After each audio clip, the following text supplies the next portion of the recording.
It was the third lunar month, the beginning of spring, in a far corner of the eastern part of the continent of South Phoenix. The dark, hazy sky hung oppressively overhead, like an ink painting splashed onto a canvas, with the dome of heaven black and the clouds smudged across it. Crimson bolts of lightning danced among the layers of clouds, accompanied by the clap of thunder. It sounded like the howl of a god, echoing out over the mortal world. Blood-colored rain fell with sorrow onto the mundane world. Lurking below was a ruined city, pounded by the crimson rain, completely devoid of any signs of life. Shattered city walls held no living things. Collapsed buildings could be seen, as well as greenish-black corpses and piles of gore. No sound interrupted the silence. What had once been bustling city streets were now desolate. In the past, people had traversed these dusty paths, but not anymore. The only things left behind were mangled flesh, dirt, and shredded paper, mixed into a bloody paste that could only be described as shocking and ghastly. Not far in the distance was an overturned horse cart, stuck in the mud and nearly broken to bits. Draped on the axle was a rabbit doll swaying in the wind, its white fur long since stained red with blood. Its cloudy eyes brimmed with animosity as it stared blankly at the blood-splattered cobblestones ahead of it. Near the cart lay a young man. He looked to be 13 or 14, his clothing tattered and filthy. Tied at his waist was a sack made of animal hide. His eyes were nothing but slits and he wasn't moving. The icy wind swept through the holes in his clothes, slowly but surely sucking the heat out of his body. Then some raindrops hit his face, and he blinked, revealing that his cold, hawk-like eyes were focused on something a short distance from him. About 20 meters away was an emaciated vulture ripping flesh off the corpse of a stray dog, and occasionally glancing around. These ruins were a dangerous place, and all it would take was a slight bit of movement for the vulture to fly up into the air to safety. The young man was also waiting for his opportunity, like a skilled hunter. It didn't take long for that opportunity to arrive, as the vulture suddenly plunged its head deep into the chest cavity of the dog. The young man's eyes turned extremely cold, and he shot into motion like an arrow from a bow, racing toward the vulture while simultaneously pulling a black iron skewer out of his sack. The tip of the skewer glittered coldly. Perhaps it was that, or perhaps it was the killing intent radiating off the young man. Either way, the vulture sensed it. Flapping its wings in alarm, it flew up into the air. It wasn't fast enough.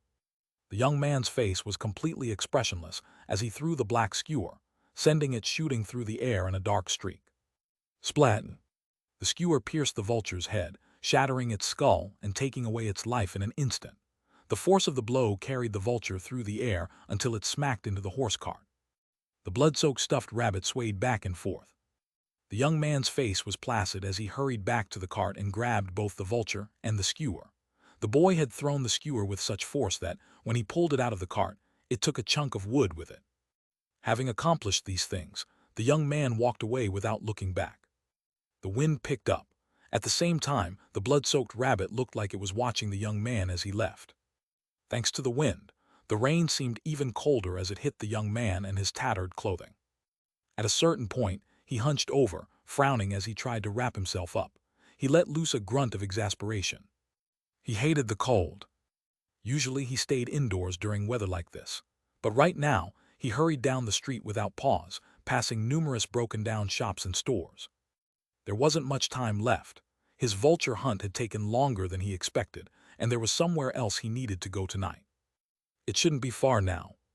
Greenish-black corpses choked the street ahead, their faces masks of fury and hopelessness.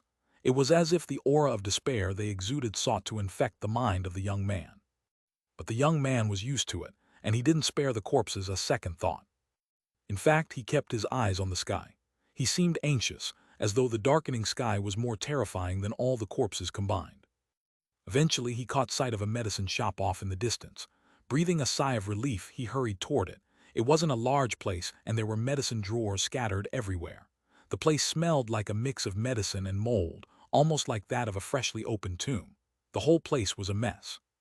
In the corner was the corpse of an old man leaning up against the wall, his skin greenish-black. He had died with his eyes open and was staring blankly out into the world. The young man glanced around and then started rummaging through the place. The medicinal plants in the place matched the corpses. Most were greenish-black, only a few looked normal. The young man looked closely at the untainted medicine, seemingly searching through his memories.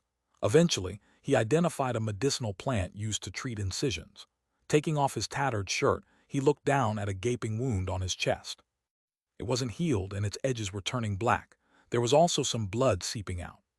Crushing the medicinal plant, he took a deep breath and then smeared the paste on his wound. The pain caused his vision to swim, and he shook from head to toe and nearly fell over. He forced himself to keep smearing on the medicine, but he couldn't stop beads of sweat from popping out on his forehead and rolling down his face onto the ground. They became like blotches of ink below him. 10 breaths of time passed. After covering the wound with medicine, the young man was out of energy. Leaning up against the nearby medicine cabinet, he took some time to breathe, then put his shirt back on. Once again, he looked out at the sky. Then he pulled a dilapidated map out of his sack and carefully opened it up. It was a simple depiction of the city he was currently in. The medicine shop was marked on the map, and many of the city districts in the northeast were crossed out. It looked like he'd used his fingernail to do it. There were only 2 districts that weren't crossed out.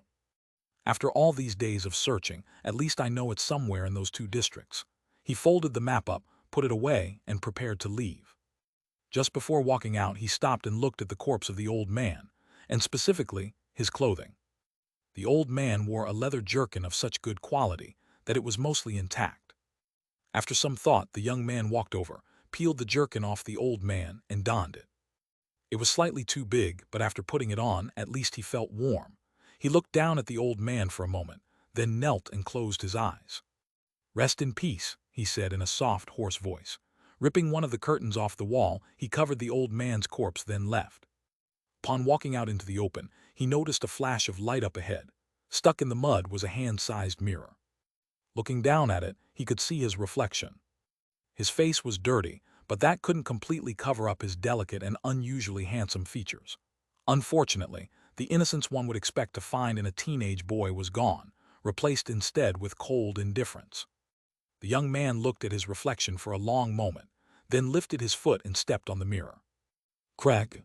He left the shattered mirror behind as he ran off into the distance. Despite being in pieces, the mirror still managed to reflect the light from the sky. Up there, covering the world and overlooking all living beings, was the half-face of a broken god. The face seemed indifferent with its eyes closed and hair draped down around it. It was a natural part of this world, similar to the sun and moon. Beneath it, the living beings of the world were like bugs, insects, and as in the awakening of insects, the lives of all creatures in the world were influenced by that face and changed because of it. Beneath the face of the god, radiance and light slowly faded from the day. The shadows cast by the setting sun created a haze that filled the ruins, covering all the surrounding lands, as if to swallow them whole. The rain fell harder. As the darkness deepened and the wind picked up, sharp wailing drifted through the air. It sounded like the cries of evil ghosts, calling out to rouse whatever grooves lurked in the ruins. The sounds were spine-tingling and would shock the souls of whoever heard them. The young man ran through the streets faster and with more urgency as darkness fell. Eventually, he ran past a collapsed house and was about to keep moving when his pupils constricted. Just now, he had spotted a person off in the distance. This person didn't seem to bear any injury at all and wore fine clothing as he leaned up against a wall. Most importantly, his skin looked normal. It wasn't greenish-black. In ruins like this, only a living person could possibly look like that. The young man hadn't seen any living people for a long time. This unexpected development left him feeling shaken. Then, a thought occurred to him, and he started breathing heavily, as though he were nervous. He wanted to keep going, except that the darkness was closing in from behind. He hesitated for a moment. Then he committed this position to mind and hurried away. Just before darkness truly fell, the young man reached his dwelling place in the ruins. It was a very small cave with bird feathers scattered about everywhere. The only way inside was a crack too small for an adult to fit through. However, the young man could just barely squeeze through. Once inside, he would cram miscellaneous items like books and rocks into the crack to seal it up. Just as he finished sealing himself inside, it became completely dark outside. However, the young man didn't relax. He kept his iron spike gripped tightly in his hand and masked his breathing as he crouched there listening to what was happening outside. Soon, he heard the sound of mutant beasts howling and Gru's laughing. Some of the howling grew more distinct, closer. The boy became nervous. However, the howling passed by the cave and faded away. Eventually, he breathed a sigh of relief. As he sat down in the cave, time seemed to stop. He remained in a daze for a while as his tightly wound nerves relaxed. Off to the side was a kettle of water. He drank. Then, ignoring the sounds outside, he took the vulture carcass out of his sack. He ate, ripping off flesh and swallowing bite by bite. It tasted bitter, but he kept eating, forcing the meat into his belly. He felt rumbling as his stomach struggled to digest the new material. Only when he'd completely devoured the vulture did he take a deep breath and close his eyes to sleep. He ached from exhaustion, and yet he kept a firm grip on his iron spike. He was like a lone wolf, ready to wake up at the slightest sign of anything unusual.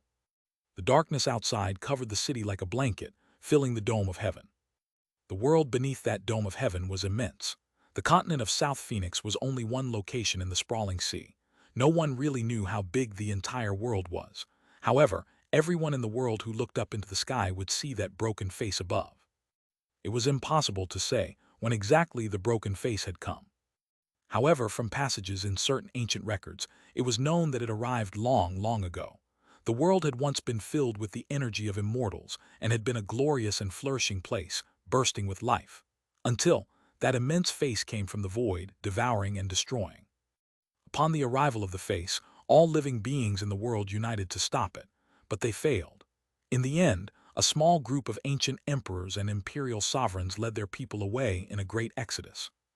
Not long after the broken face arrived to hang over the world, a nightmare began. When Hai's aura filled the world, it came to pass that the mountains, the oceans, and all living creatures became tainted. Even the spirit power used by cultivators in their cultivation was no exception. Living beings withered, countless people were destroyed, almost everything died. Those few individuals who survived the calamity looked up at the half-face in the sky and called it a god. They called their world Armageddon, and the place the ancient emperors and imperial sovereigns departed to came to be known as a holy land. As the calendar eras passed, generation after generation used these names. There was more to the calamity brought by this god. Highs might continue to oppress the living beings of the world, and that was because every so often, sometimes once in a decade, sometimes once in a century, the god would open High's eyes for a short time. When that happened, the location looked upon would be infected by High's aura. The people there would experience catastrophe, and that location would forevermore be known as a forbidden region. Over the years, more and more forbidden regions came to exist in the world, while the inhabitable areas grew fewer and fewer. 9 days ago, the god's eyes opened and looked down onto the area where this young man lived. There were dozens of human cities there and countless living things. All of it, including the slums outside the cities, were infected as a result and turned into a forbidden region. The terrifying pollution caused many living things to instantly explode into clouds of blood, but others mutated into mindless beasts. In other cases, the souls of the living beings departed, leaving behind greenish-black corpses. Only a few humans and animals survived. This young man was one of them. A mournful voice echoed out in the darkness, and when the young man realized it was coming closer to his cave, his eyes snapped open. Lifting his iron skewer, he looked in the direction of the crack. The voice circled around, then moved away. He breathed a sigh of relief. Suddenly, not feeling in the mood to sleep, he felt around for his sack, found it, and pulled out a bamboo slip from inside. It was dark, but he could feel the text carved into the bamboo and was thus able to read without light. Sitting up, he started to breathe in a prescribed fashion. This young man was named Su Qing, and from a very young age he had eked out a living in the slums outside the city. 9 days ago, when the catastrophe struck, he hid in a crevice, and unlike all the terrified people around him, he looked up into the sky at the god and into those open eyes. The god's pupils were shaped like crosses, and upon seeing them, the terror in Su Qing's heart vanished. It was also at that moment that he saw a violet light descend from the heavens and land somewhere in the northeastern part of the city. Then he passed out. When he woke up, he was the only survivor in the slums. However, he didn't start exploring. He knew that when the god's eyes opened, a forbidden region would form, and when that happened, a rain of blood would fall, forming a boundary around the forbidden region. Because of that boundary, people inside the forbidden region couldn't leave, nor could anyone on the outside come in, at least until the forbidden region was fully formed. And that would happen when the rain stopped. To Su Qing, who had grown up in rough conditions, this catastrophe wasn't that bad. The slums had been filled with thugs, stray dogs, and plagues. On any freezing night, he could have lost his life. It had always been a struggle to survive. As long as he stayed alive, nothing else mattered. That said, his brutal life in the slums had contained bits of warmth. For instance, there were occasional down-and-out scholars who came to teach classes to the children and instruct them how to read. Su Qing also had some memories of his family. However, those memories were getting more difficult to hold on to, and he had the feeling that they would fade away eventually. At the very least, he knew he wasn't an orphan. He did have a family. He just lost touch with them long ago. In any case, his dream was simply to keep on living. If he could do that, then maybe he could find his family again one day. Given that he'd somehow survived the catastrophe, he decided to go explore the city. He had two goals when he set out. The first was to find the city magistrate's mansion, where rumor had it there was a method to become stronger. His second goal was to find the spot where that violet light fell. That method of getting stronger was something everyone in the slums wanted to get. They called it cultivation, and anyone who practiced cultivation was called a cultivator. Becoming a cultivator was Su Qing's strongest desire, other than reuniting with his family. Cultivators weren't very common. In all his years in the slums, Su Qing had only ever once glimpsed one off in the distance in the city. One distinctive characteristic of cultivators was that they caused people who looked at them to tremble. Su Qing had heard that the magistrate himself was a cultivator, as were all of his guards. 5 days ago, during his search of the city, he finally found the city magistrate's manor. And on a corpse there, he found the very bamboo slip he currently held in his hand. It had been a dangerous adventure, and it ended with him sustaining that grievous wound to the chest. However, the bamboo slip also contained the secrets of cultivation that he had longed for. He had memorized the contents of the slip and had already begun practicing cultivation. Because Su Qing knew literally nothing about cultivation to begin with, he wasn't sure if the technique described in the slip was authentic. Thankfully, the text was easy to understand and focused around visualizations and breathing. By following the exact routine, he had already achieved some results. The method was called the sea and mountain incantation. The cultivation method involved visualizing the image inscribed on the bamboo slip and then breathing in a prescribed fashion. The image was strange. It depicted a bizarre creature with a large head, a small body, and a single leg. Its body was pitch black and its face was vicious, like that of an evil ghost. Su Qing had never seen a creature like that in real life, but the bamboo slip described it as a goblin. Not long after he conjured the image in his mind and started breathing, the air around him stirred. Streams of spirit power flowed into him, filling his body, reaching every corner of his being. It caused icy cold to reach his bones, making him feel like he was submerged in ice water. Su Qing feared the cold, but he refused to give up and continued with the session of cultivation. Then, after continuing according to the description on the bamboo slip, he ended the session and found that he was sweating. Despite having just eaten the entire vulture, he felt pangs of hunger in his belly. Wiping the sweat off of himself, he rubbed his belly. Ever since he started training in this technique, he found himself getting much hungrier. However, he was also a lot more athletic. Because of that, his tolerance to the cold grew greater. Having finished with cultivation, he looked toward the crack and beyond it the outside. It was still dark, and the terrifying sounds outside were waxing and waning. He wasn't sure why he had survived the catastrophe. Maybe it was luck, or maybe it had something to do with that violet light. That was why, even as he continued to train in the new technique, he had traveled all the way to the northeast of the city. However, he had not yet found where the violet light landed. Su Qing thought about these matters as he paid attention to the howls outside. He couldn't stop thinking about how he'd found that corpse leaning up against the wall the day before at nightfall. That corpse had been in the northeast section of the city, and it actually looked like a living person. Don't tell me it has something to do with that violet light. Deathblade's thoughts. Greetings, everyone. I have a few things to explain about the translation. I encourage you to read everything, but if you're not so inclined, skip whatever you'd like. Thanks and credits. Many thanks to the team of advanced readers, proofreaders, editors, and consultants who help out before the chapters see the light of day. As of the launch, this team consists of Hawk 9211, Jedrick Lauren Bucher, Saline Prune, Sarah K., Senior Nepuko, Stompund, the Fiery Moth. Thanks to Unified Divide for volunteering to be the official proofreader. Many thanks to RWX for starting the ball rolling on this project, and doing his best to make sure it happened despite all the tumultuous events at Wuxia World and his ultimate departure. Thanks to Grace for all her hard work. And most of all, thanks to my wife Madame Deathblade for supporting me through the years and also providing immense help on the language side. Typos, mistakes, etc. If you notice any mistakes, please let me know. I will be checking comments, but the ideal notification method would be a DM on Twitter or Discord, or ping me on my Discord server. Footnotes including new bonus feature. I'm adding a new footnote feature, and that's an explanation of the feeling of the names of the important characters. I'll do this by asking my wife, Madame Deathblade, who is a native Chinese speaker and scored at the top of her class in standardized Mandarin testing at college in China, for her no-context impression of the names of the characters. I think this will give you an added insight into how these characters are perceived by Chinese readers. I'll also use footnotes to explain certain cultural or linguistic things. In addition, if something is a callback to roughly 10 or more chapters back, I'll include a reference footnote, as I know a lot of readers like to check those things. Some insight into why I translate things the way I do. I hope to make the reading experience such that you experience the story as close as possible to a native speaker of Chinese.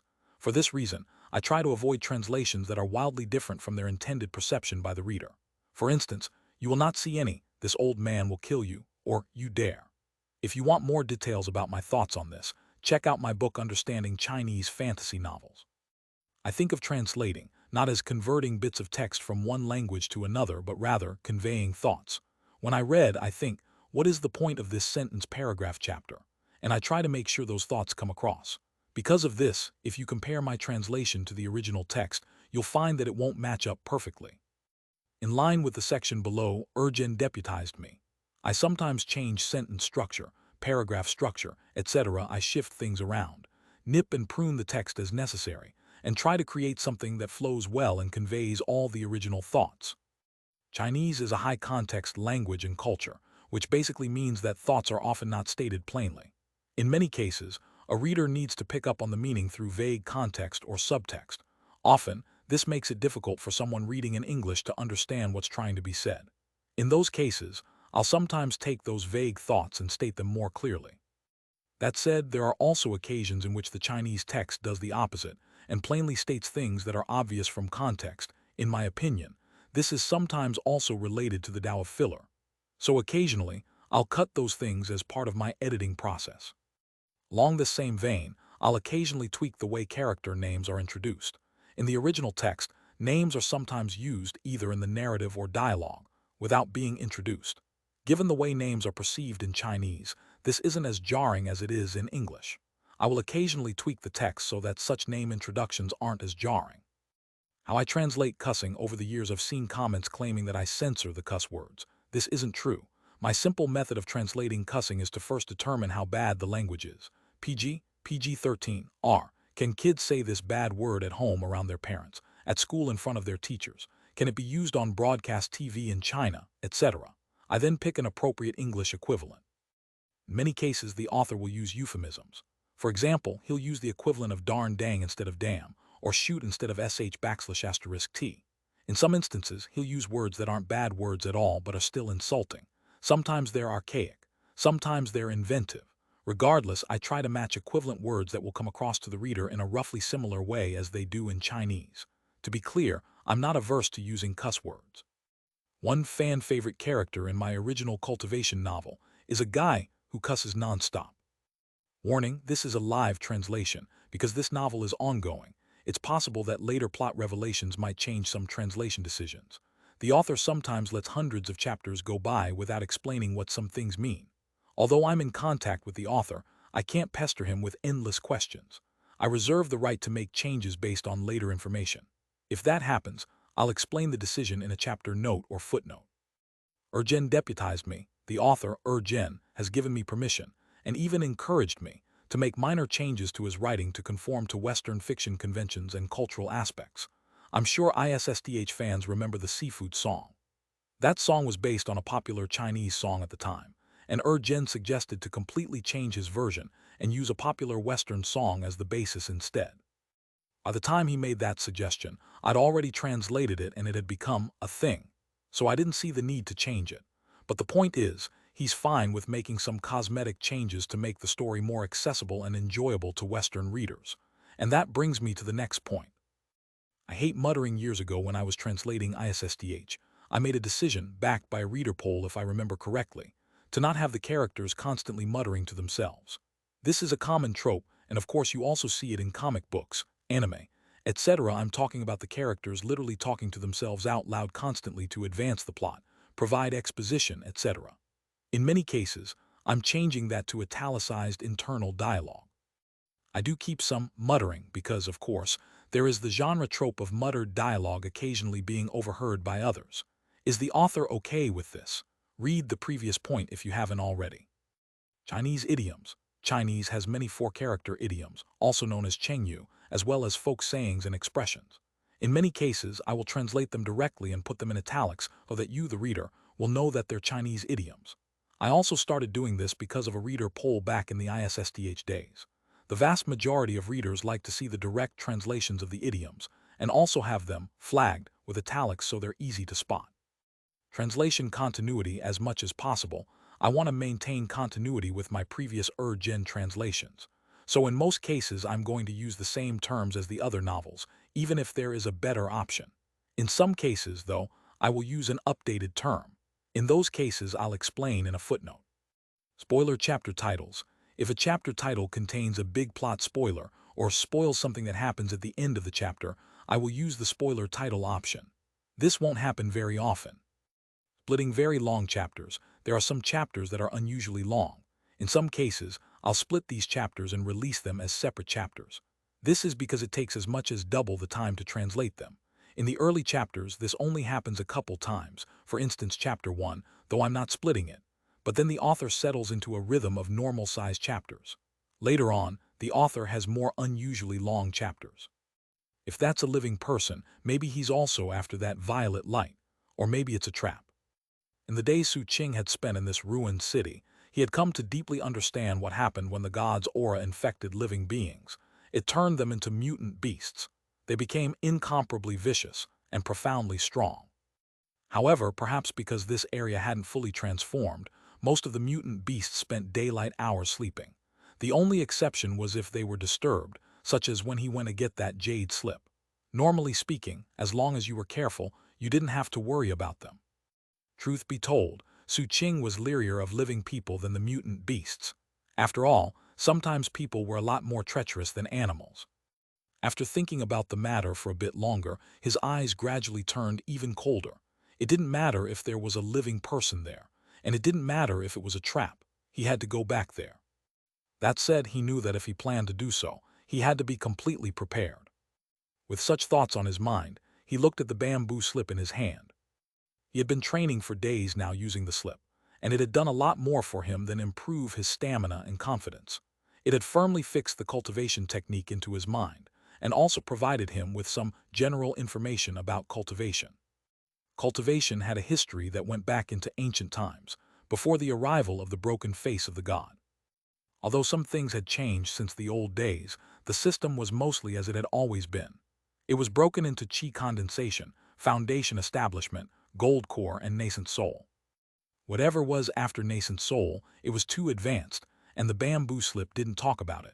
However, the slip did explain how difficult cultivation was for cultivators. The god's aura tainted spirit power. To living beings, that taint was the same as a deadly poison. At some point in the past, people took to calling the god's aura mutagen. Su Qing wasn't sure about the details. He just knew that whenever he practiced cultivation, he felt very cold, and that was probably because his spirit power was infected with mutagen.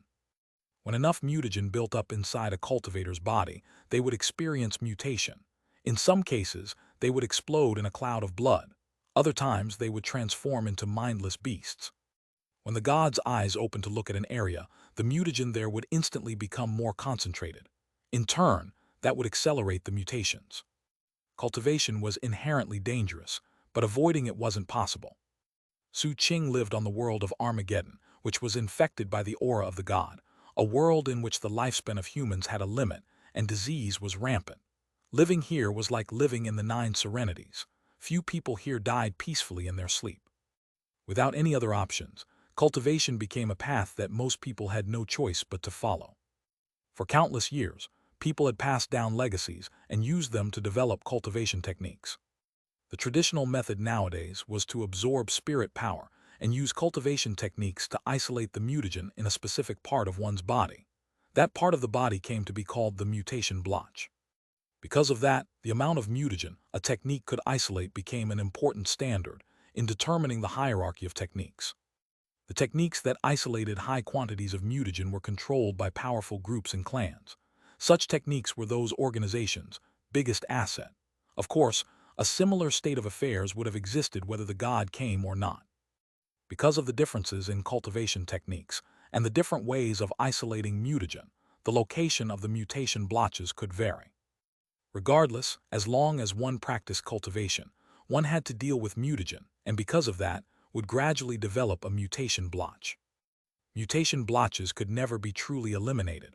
Some medicinal pills could dissolve them, but that was only treating the symptom and not the root cause.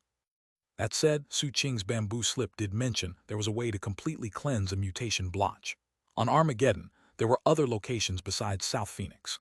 One of them was a massive continent called Revered Ancient. It was considered the mainland of the world. That was where humans originated, and though it was also infected by the aura of the god, they had apparently discovered a way to cleanse themselves of it. That said, whatever the method was, it couldn't be widely practiced. Only very important people could use it. For ordinary cultivators, it was just a dream. And as for the endless numbers of rogue cultivators, they didn't have a chance at all. Rogue cultivators had the lowest and weakest techniques of all, which made their practice of cultivation difficult and put them at high risk of mutation. Even despite those dangers, cultivators were still a common sight everywhere. That included Su Qing. After all, he also counted as a rogue cultivator. With his bamboo slip, he was like all the other cultivators on Armageddon, walking a dangerous path of no return. They were like mortals who swam into a deep sea toward an unreachable shore on the other side. Most would run out of energy and die long before laying eyes on that legendary distant shore. Su Qing, who had grown up in the slums outside the city, knew that all it took was one fight gone wrong, or one bout of sickness, and his life could be over. Wondering if I might mutate someday in the future is better than wondering if I'll live through tomorrow, he thought, rubbing absently at the wound on his chest as he looked up into the sky. It would be light again soon, and the howling and screaming outside was already starting to fade. If this blood rain keeps up, and I can't find that violet light, then I should think about leaving. Maybe go to a different city to look for medicine. He looked down at his wound. Because of the god's aura and the endless blood rainfall, virtually everything in this city was deeply infected, and that included the medicinal plants. The supplies here were deficient at best. Su Qing brushed as much of the blood-infused water away from his wound as possible. Face pale, he took a deep breath as he removed his upper garment from beneath the leather jerkin, used it to wrap up his wound, then steeled himself and waited for dawn. Not long thereafter, the howling and screaming grew even fainter. When it was completely gone, Su Qing peered out through the crack and confirmed that the sky was completely bright. Based on his past experience, he knew that it was safe to emerge. However, he didn't immediately go out. Instead, he got to his feet and started stretching out his stiff joints. After he was warmed up, he unsealed the crack, then took advantage of the light to open his sack and look inside. Taking out a rusty dagger from inside, he strapped it to his thigh. Then he equipped his black iron skewer. Finally, he pulled out a severed snake head which was carefully wrapped up in a cloth. After opening the cloth to inspect it, he put it back in the pouch. Having accomplished these things, Su Qing closed his eyes and took a few deep breaths. When he opened his eyes again, they were hard and cold. With that, he stepped out into the open. Outside, he looked around carefully, and seeing that the coast was clear, started moving beneath the brightening sky. Blood rain continued to fall from the overcast sky, so there was no sun or sunlight. The early morning light seemed like the turbid gaze of a sick old man, slowly piercing the scattered remnants of night fog. And that old man's exhalations were the dawn breeze, packed with the cold flavor of death. If Su Qing hadn't taken the time to warm up earlier, that breeze would have had him trembling. Thankfully, he had enough warmth in him to be unaffected. Maintaining a good speed, he headed toward where he'd seen that living person the day before. From a high vantage point, he could be seen slipping through the empty ruins like a leopard, moving with fluid grace as he occasionally leaped over crumbling walls. Keeping pace with him high above was a flock of birds. As he ran, Su Qing looked up at them and licked his lips. Unfortunately, they were too high for him to reach. For some unknown reason, when the god's eyes opened, all living beings were infected and most died. That included the animals. The only exceptions were the birds.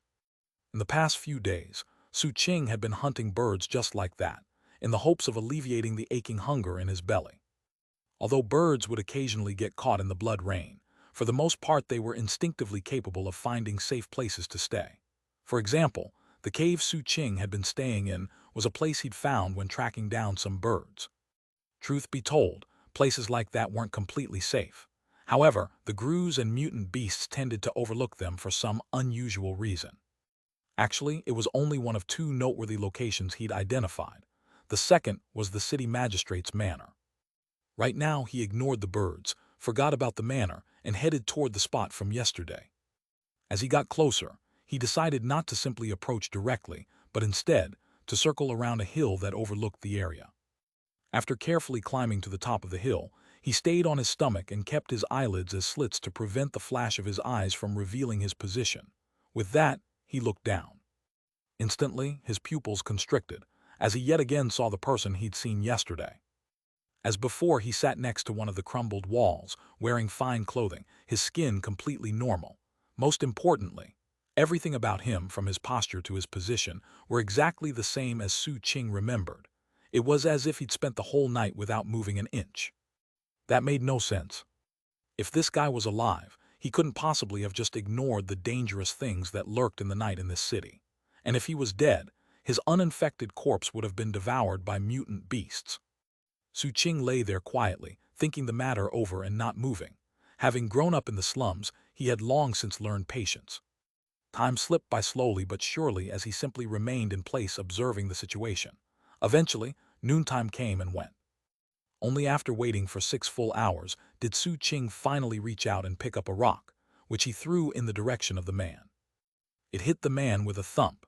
He swayed back and forth, then toppled over like one would expect a corpse to do. As he fell, a wisp of violet light appeared in the spot he'd been sitting. The sight of it caused Su Qing's eyes to glitter. For days now, he had been searching for a violet light that he'd seen falling into this city. He had to hold back from rushing forward instantly, and even with all his self-control, he could only last for a few seconds before bursting into motion. He seemed to be running with all his might, moving with the speed of a falcon toward whatever was emitting the violet light. Reaching the light, he grabbed the object, spun in place, then sprinted away. It all happened very quickly, and it was only when he was about 30 meters away that he stopped, huffing and puffing, to look down at the violet object in his hands. It was a beautiful crystal, sparkling and translucent. Su Qing's heart pounded in his chest as he looked back at the toppled corpse. Perhaps because the violet light no longer protected it, the clothing was already decaying, and the corpse's skin was turning greenish-black. Seeing that, Su Qing instinctively clutched the violet crystal tightly against his chest. Then he turned in the direction of his cave and started running. After a time, he slowed down and looked around, seemingly confused. Pulling aside the flaps of the leather jerkin, he looked at his chest. There was no pain anymore. Instead, the spot only itched a bit. Eyes filling with suspicion, he untied the garment he'd used as a bandage. When he looked at the wound on his chest, his expression flickered dramatically. Last he'd checked, the wound was still festering, with blackness building up on the edges. But right now, the wound was almost completely healed, with only some light scar tissue on the edges. He didn't see any blood at all. What? Panting, he looked down at the violet crystal in his hand. Deathblade's thoughts. By the way, the Chinese characters in the title that I'm translating as timescape form a poetic and uncommon word that simply means time. I chose to translate it as timescape for various reasons that will come to light much later. What is this thing? Su Qing's eyes shone brightly as he thought back to how the corpse had been completely intact before he took the violet crystal away. It can keep corpses intact and can also heal living people. Keeping a firm grip on the crystal, he looked around the area, his heart racing. He knew that there probably weren't any other living people around, but nonetheless, he felt the need to be extra cautious. Of course, he also knew he couldn't just stand around, so he started moving again, heading back toward his cave as quickly as possible. As he moved, he realized that not only was his wound healing rapidly, but also he felt a lot less weary. He was currently running at a speed that, normally speaking, he could only keep up for about an hour. However, he had already run for more than an hour and he felt fine. In fact, he was still bursting with energy. He was even able to snatch a fallen bird as he moved along the road. He didn't kill it. Instead, he rendered it unconscious. Living creatures stayed fresh a lot longer. Finally, he reached the cave. There was still time before night fell, but he was already here. Despite his unheard-of good mood, he hadn't suddenly become careless. He knew that, perhaps because of the opening of the god's eye and the creation of the forbidden region, mutant beasts weren't the only things that came out at night. There were also grus. Even back in the slums he'd been raised in, he'd heard stories about grus showing up in places where a lot of people had died. The laughter he occasionally heard out in the darkness came from one such creature. Everybody knew that you shouldn't look at, touch, or even get close to a gru. Based on Su Qing's experience, they always came out at night. However, he had no way of knowing for sure if they could appear during the daytime as well. Therefore, he didn't slow down when he spotted his cave in the distance. Moving at top speed, he shot inside, then quickly sealed the crack. Only then did he sit down cross-legged and open his hands.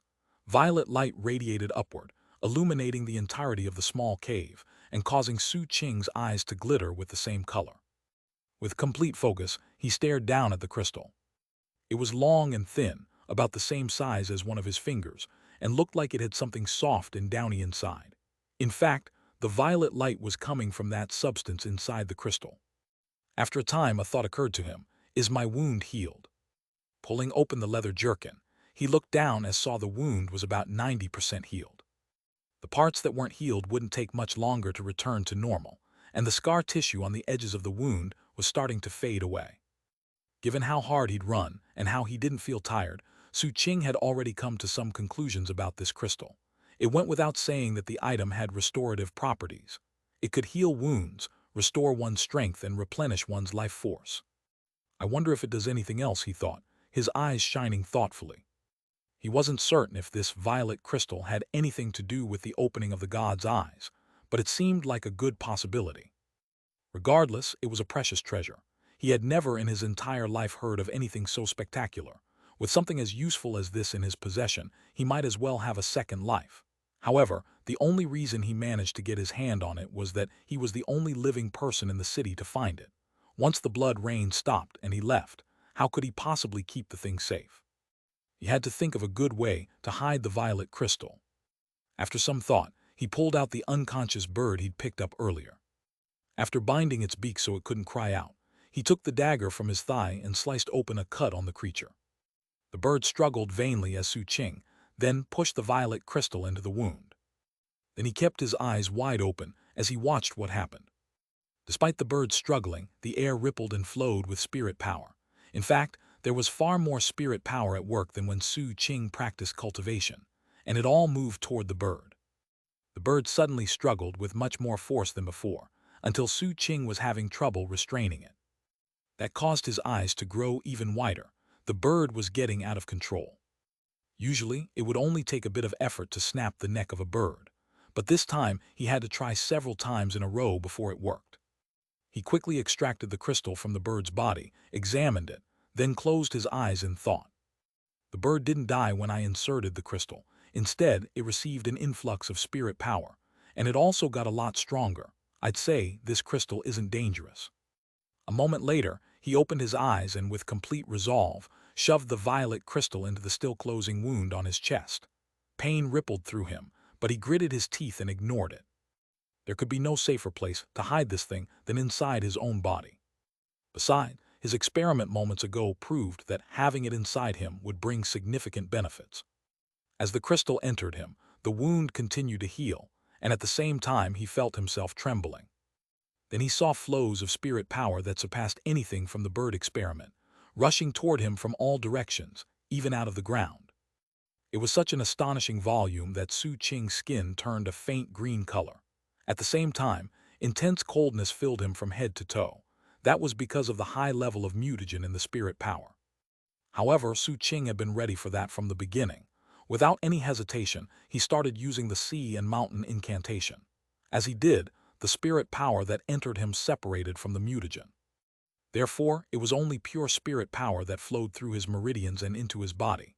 A moment later, popping sounds rang out from inside him. It was almost as if silt that had been choking his insides was being cleared out. At the same time, his flesh and blood felt invigorated and healthy. Within his mind appeared the image of a goblin, extremely lifelike and energetic. Though the sea and mountain incantation was a cultivation technique, it wasn't a cultivation magic, but rather a body refinement method. It was divided into 10 levels that corresponded to the 10 levels of chi condensation. His bamboo slip gave a clear introduction, explaining that each level provided the strength of a tiger. The strength of 5 tigers ultimately combined to make the strength of a goblin, and the strength of 2 goblins combined to make the strength of a hobgoblin. According to the popular saying, goblins can move mountains, hobgoblins can transport seas, and thus, the name of the technique came to be the sea and mountain incantation. The violet crystal in his chest was like a whirlpool, constantly rotating as it sucked in masses of spirit power. Su Qing's cultivation advanced dramatically. It was hard to say how much time passed, but eventually, the popping sounds inside of him grew more and more intense. Filth oozed out of the pores in his body, and a noxious aroma filled the little cave. As the filth emerged, Su Qing's body glittered like the morning dew. Though his face was covered with disgusting grime, it was clearly fairer than before. More time passed. Eventually, the flows of spirit power ceased, and Su Qing opened his eyes. This time, they glittered with violet light. He looked around, stunned. The cave was pitch black, but he could actually see everything quite clearly. Next, he looked down at himself, and an expression of utter incredulity filled his face. This feeling. Standing, he launched an experimental punch, and a sharp wind whipped through the cave. The cave was too small to test how fast he could run, but based on the sensations coming from his arms and legs, he knew that he had definitely surpassed what he was capable of before. Reaching up with his right hand, he pulled back the sleeve covering his left arm. When he saw a dark blotch the size of a fingernail there, he took a deep, excited breath. So I reached the first level of chi condensation. According to the description in his bamboo slip, the black spot was a mutation blotch. When practicing the sea and mountain incantation, that mutation blotch was supposed to appear on the left arm. Every time he advanced in level, a new blotch would appear. Rubbing the mutation blotch, Su Qing tried to control his excitement about getting so much stronger. Walking back to the entrance of the cave, he looked out through the crack and tried to decide if he should wait until it was light to go and do some tests. Only a moment passed before a vigilant expression took over his face. Leaning his head closer to the crack, he strained his ears to detect any sound from outside. It was completely dark outside, but he couldn't hear any of the usual bizarre sounds. He had been in this place for days and had never experienced anything like this. Furthermore, even during the daytime, when the sound of the grooves and mutant beasts ceased, there would still be the sound of the blood rain. But right now, he couldn't hear the rain. Don't tell me. His heart pounded as he considered the implications. He waited in silence for a time, until a dazzling ray of sunlight shot down, entered the crack in the cave entrance, and illuminated everything within. The light caused Su Qing to tremble. He reached his hand out to intercept the beam of light, and when he felt the warmth, it slowly brought him back to his senses. Sunlight. A moment passed, then Su Qing's eyes shone with excitement. Unsealing the crack, he slowly stepped out into the sunlight. Looking up, he didn't see any of the dark clouds that had filled the sky before. Instead, he saw the dazzling sun. That light was like a sick old man who had a new lease on life, and was finally coming to visit the human world. The rain had stopped. Su Qing took in a deep breath of the sun-filled air, then looked around at the ruined city bathed in the morning glow. The city seemed dazzling in a way he'd never imagined it could be. As the sunlight shot past the crimson clouds on the horizon, it seemed like countless golden whales swimming through the sky. It swept away the sickly fog in the city, revealing the damage that had previously been concealed. Collapsed houses were everywhere, interspersed with greenish-black corpses and ghastly pools of blood. Those were the sights that roused Su Qing from his stupor and reminded him of the catastrophe that had befallen this place. Mixed emotions appeared in his eyes. He had lived for 6 years in the slums outside the walls of this city. In other words, it had been for 6 years that he gazed down on this place. Though he had been in the city on numerous occasions, during that entire 6 years, he had only dreamed of actually living inside. I found my cultivation technique here. I got the violet crystal here. I lived here. After a while he sighed softly, then walked over to one of the greenish-black corpses. He looked down at it, stooped, and pulled the corpse onto his back. Then he started walking. Eventually he reached a public square where he put the corpse down. Turning, he went and found a second corpse, then a third and a fourth. Some corpses just lay on the street, others were buried in rubble. Some corpses were intact, others were mangled. One by one, he took as many as he could find and carried them on his back to the square, where he piled them up into a small mountain. Eventually, he stood in front of the mountain of corpses with a torch in his hand. He tossed the fire onto the mountain.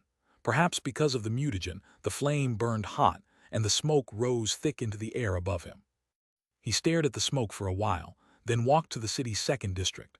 Before long, smoke rose up from that district as well, thicker and thicker.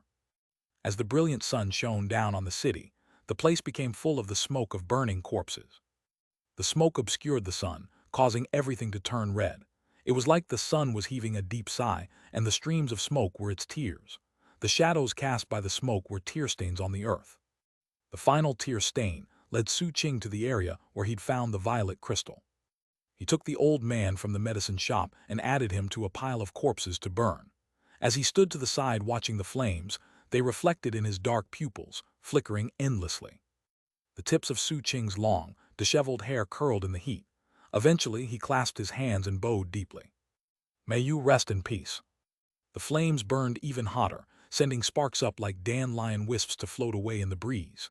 However, the smoke that drifted up contained unending regret and defiance that could never be dispelled. It rose high, like scars in the sky. Insignificant and pointless. \\\\. Sometime later, the sound of footsteps rang out, and then a bizarre and mystifying voice spoke from behind Xianxia. "I was wondering why I didn't see any corpses around here. It turns out a skinny little brat was wasting his energy cremating them. Ah, whatever. Since you miss them so much, I'll help you join them." Xianxia spun in place.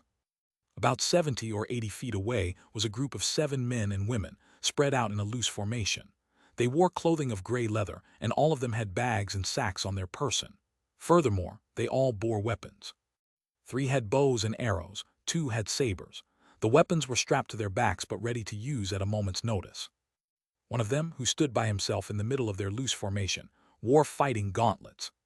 The person who had spoken in the strange voice was a tall, burly man who carried a battle axe. He was the closest to Xianxia. Scars crisscrossed his vicious-looking face, and he had a full beard. His eyes glittered cruelly, and he flashed an evil grin as he walked forward. Xianxia took everything in with a single glance. Given the way they were standing around loosely, he got the impression they didn't normally work together, but rather had teamed up temporarily for convenience. Xianxia had no problem determining who these people were. They were all scavengers. There was no shortage of scavengers in South Phoenix. Most of them were vicious people who had no bottom line, and they lived lives in which the weak were the prey of the strong. Because the blood rain over the forbidden region had stopped, the barrier surrounding it had been opened, attracting these people here. The forbidden region was dangerous even to them, but they were people who lived on the edge of a knife, and therefore, the resources available for the taking here were just too enticing. Just about everything in the city was infected, but there were still valuable things to be taken. Mind spinning, Xianxia turned and prepared to flee. However, seeing that, the burly man's eyes grew crueler and his grin turned bloodthirsty. "Trying to run? I love slaughtering brats like you. I bet you have a lot of loot in that sack of yours. This kid is mine, Sergeant." The burly man's eyes radiated an overwhelming ferocity that made his massive battle axe even more intimidating. Striding forward, he raised his axe in his right hand and leaped in Xianxia's direction. The axe whistled through the air as it closed in. The burly man was both strong and fast, but Xianxia was faster. Just as it seemed the axe would hit him, he leaped to the side. The axe passed right in front of his face, the wind brushing aside his hair to reveal his cold, wolf-like eyes. Xianxia dropped into a roll, and then instead of running away, shot back toward the burly man. That was when his black iron skewer suddenly appeared in his hand. Taking advantage of the fact that he was shorter than his opponent, he jumped, stabbing the skewer toward the taller man's chin. It all happened too quickly. A moment ago, the seemingly frail Xianxia had made it seem like he wanted to run away, which made it easy to conceal his attack. And now, the burly man was suddenly struck with a feeling of deadly crisis. That said, he had a lot of experience. Looking shocked, he lunged backward and threw his head away from the iron skewer. Even still, the skewer hit his chin, slicing open a large cut. Before the man could even get angry, Su Qing's left hand rose from his thigh with a dagger in it. While the burly man was leaning back, Su Qing dropped down and plunged the dagger into the man's right foot. A poof sound accompanied the dagger's plunge into the leather shoe, through flesh and blood, and into the muddy soil below. The burly man's face distorted as pain ripped through him, and he let loose an agonized shriek. Then, before he could counterattack, the nimble Su Qing danced backward, slipped behind a section of crumbling wall and crouched into hiding, waiting to see what would happen next. The light of the fire flickered, making it impossible to make out his features clearly. However, his wolf-like facial expression was clear, and it was with both vigilance and ferocity that he glared out at the scavengers. Everything happened so quickly, and Su Qing himself seemed so young and weak, that the other scavengers didn't have time to react before he was out of sight. Now they looked around fiercely, and the three with the bows glared with very sharp gazes. As for Su Qing, he remained in hiding, not bothering to look at the shrieking man he'd stabbed in the foot. Looking past the three archers, he found his gaze coming to rest on the person in the middle of the group, the one with the fighting gauntlets. He was an old man, and though he was dressed similar to the others, his eyes seemed sharper. What was more, Su Qing could sense the fluctuations of spirit power on him. Given where the old man was standing, and the way the others seemed to be instinctively looking at him, Su Qing had a good guess about who he was. This old man was the leader of his group of scavengers. As Su Qing looked at him, the old man looked back, his eyes flickering with a strange look. After a moment, the old man shifted his gaze to the fire and smoke, and a thoughtful expression appeared on his face. Meanwhile, the burly man yanked the dagger out of his foot and, eyes blazing with fury, started running towards Su Qing. "You brat," he shouted, "I'm gonna kill you." Su Qing's eyes narrowed as he prepared to take action. Before he could, the old man spoke in a calm voice. "Enough." His tone contained such intimidating authority that the burly man immediately stopped in place and looked back at him. "Sergeant Thunder. This kid is probably a survivor from the slums. The god above let him live, so back off. Let's go." "But," the burly man said, obviously not willing to drop the matter so easily. As far as he was concerned, he'd been careless. If he kept up the attack, it would only take a matter of seconds for him to snap Su Qing's neck. However, before he could continue with an argument, the old man looked at him casually. "Are you really going to talk back to me?" The burly man struggled to regain his composure before bowing his head. As he did, his eyes flitted to Su Qing hiding behind the wall, and pure killing intent appeared on his face. Then he turned and limped back in the direction of Sergeant Thunder. Sensing the man's killing intent, Su Qing kept his eyes on the scavengers as they left. They only went about 30 feet. Then Sergeant Thunder stopped and looked over his shoulder. It was hard to say whether or not he was looking at Su Qing or at the burning corpses. Either way, he said, "Kid, do you want to come with me?" Su Qing was stunned. Furthermore, it wasn't lost on him that the old man said me and not us. Su Qing wasn't sure how to respond. As he looked at the group, though, he realized that Sergeant Thunder wasn't rushing him for an answer. In fact, he was just standing there patiently. About 10 breaths of time passed, allowing Su Qing to examine the group, including Sergeant Thunder and the burly fellow he'd stabbed. Su Qing's eyes glittered with strange light. Then he slowly stood up and, without a word, started walking toward the scavengers. Seeing that, Sergeant Thunder smiled, turned, and continued walking. The others in the group all gave Su Qing long, hard looks, then followed the old man. Just like that, Su Qing joined the scavengers as they searched through the city for items of value. Before long, he learned that the vicious man he'd stabbed was known by the nickname Cruel Ox. On numerous occasions, Cruel Ox looked Su Qing up and down, a sinister expression in his eyes. However, the man obviously had self-control, and he never did anything rash. He was clearly waiting for a time when Sergeant Thunder wasn't around. Then he would make a move on Su Qing, and he seemed fully confident he would get that chance. While thinking about the situation, it occurred to Su Qing that Cruel Ox was obviously a greedy man. That was when Su Qing started taking advantage of his knowledge of the city to assist the scavengers. Acting very subservient, Su Qing helped them find more valuable items than they could have on their own, and more quickly than normal. Cruel Ox really was greedy. Even after getting so much loot that it surpassed his normal weight limit, he still wanted more.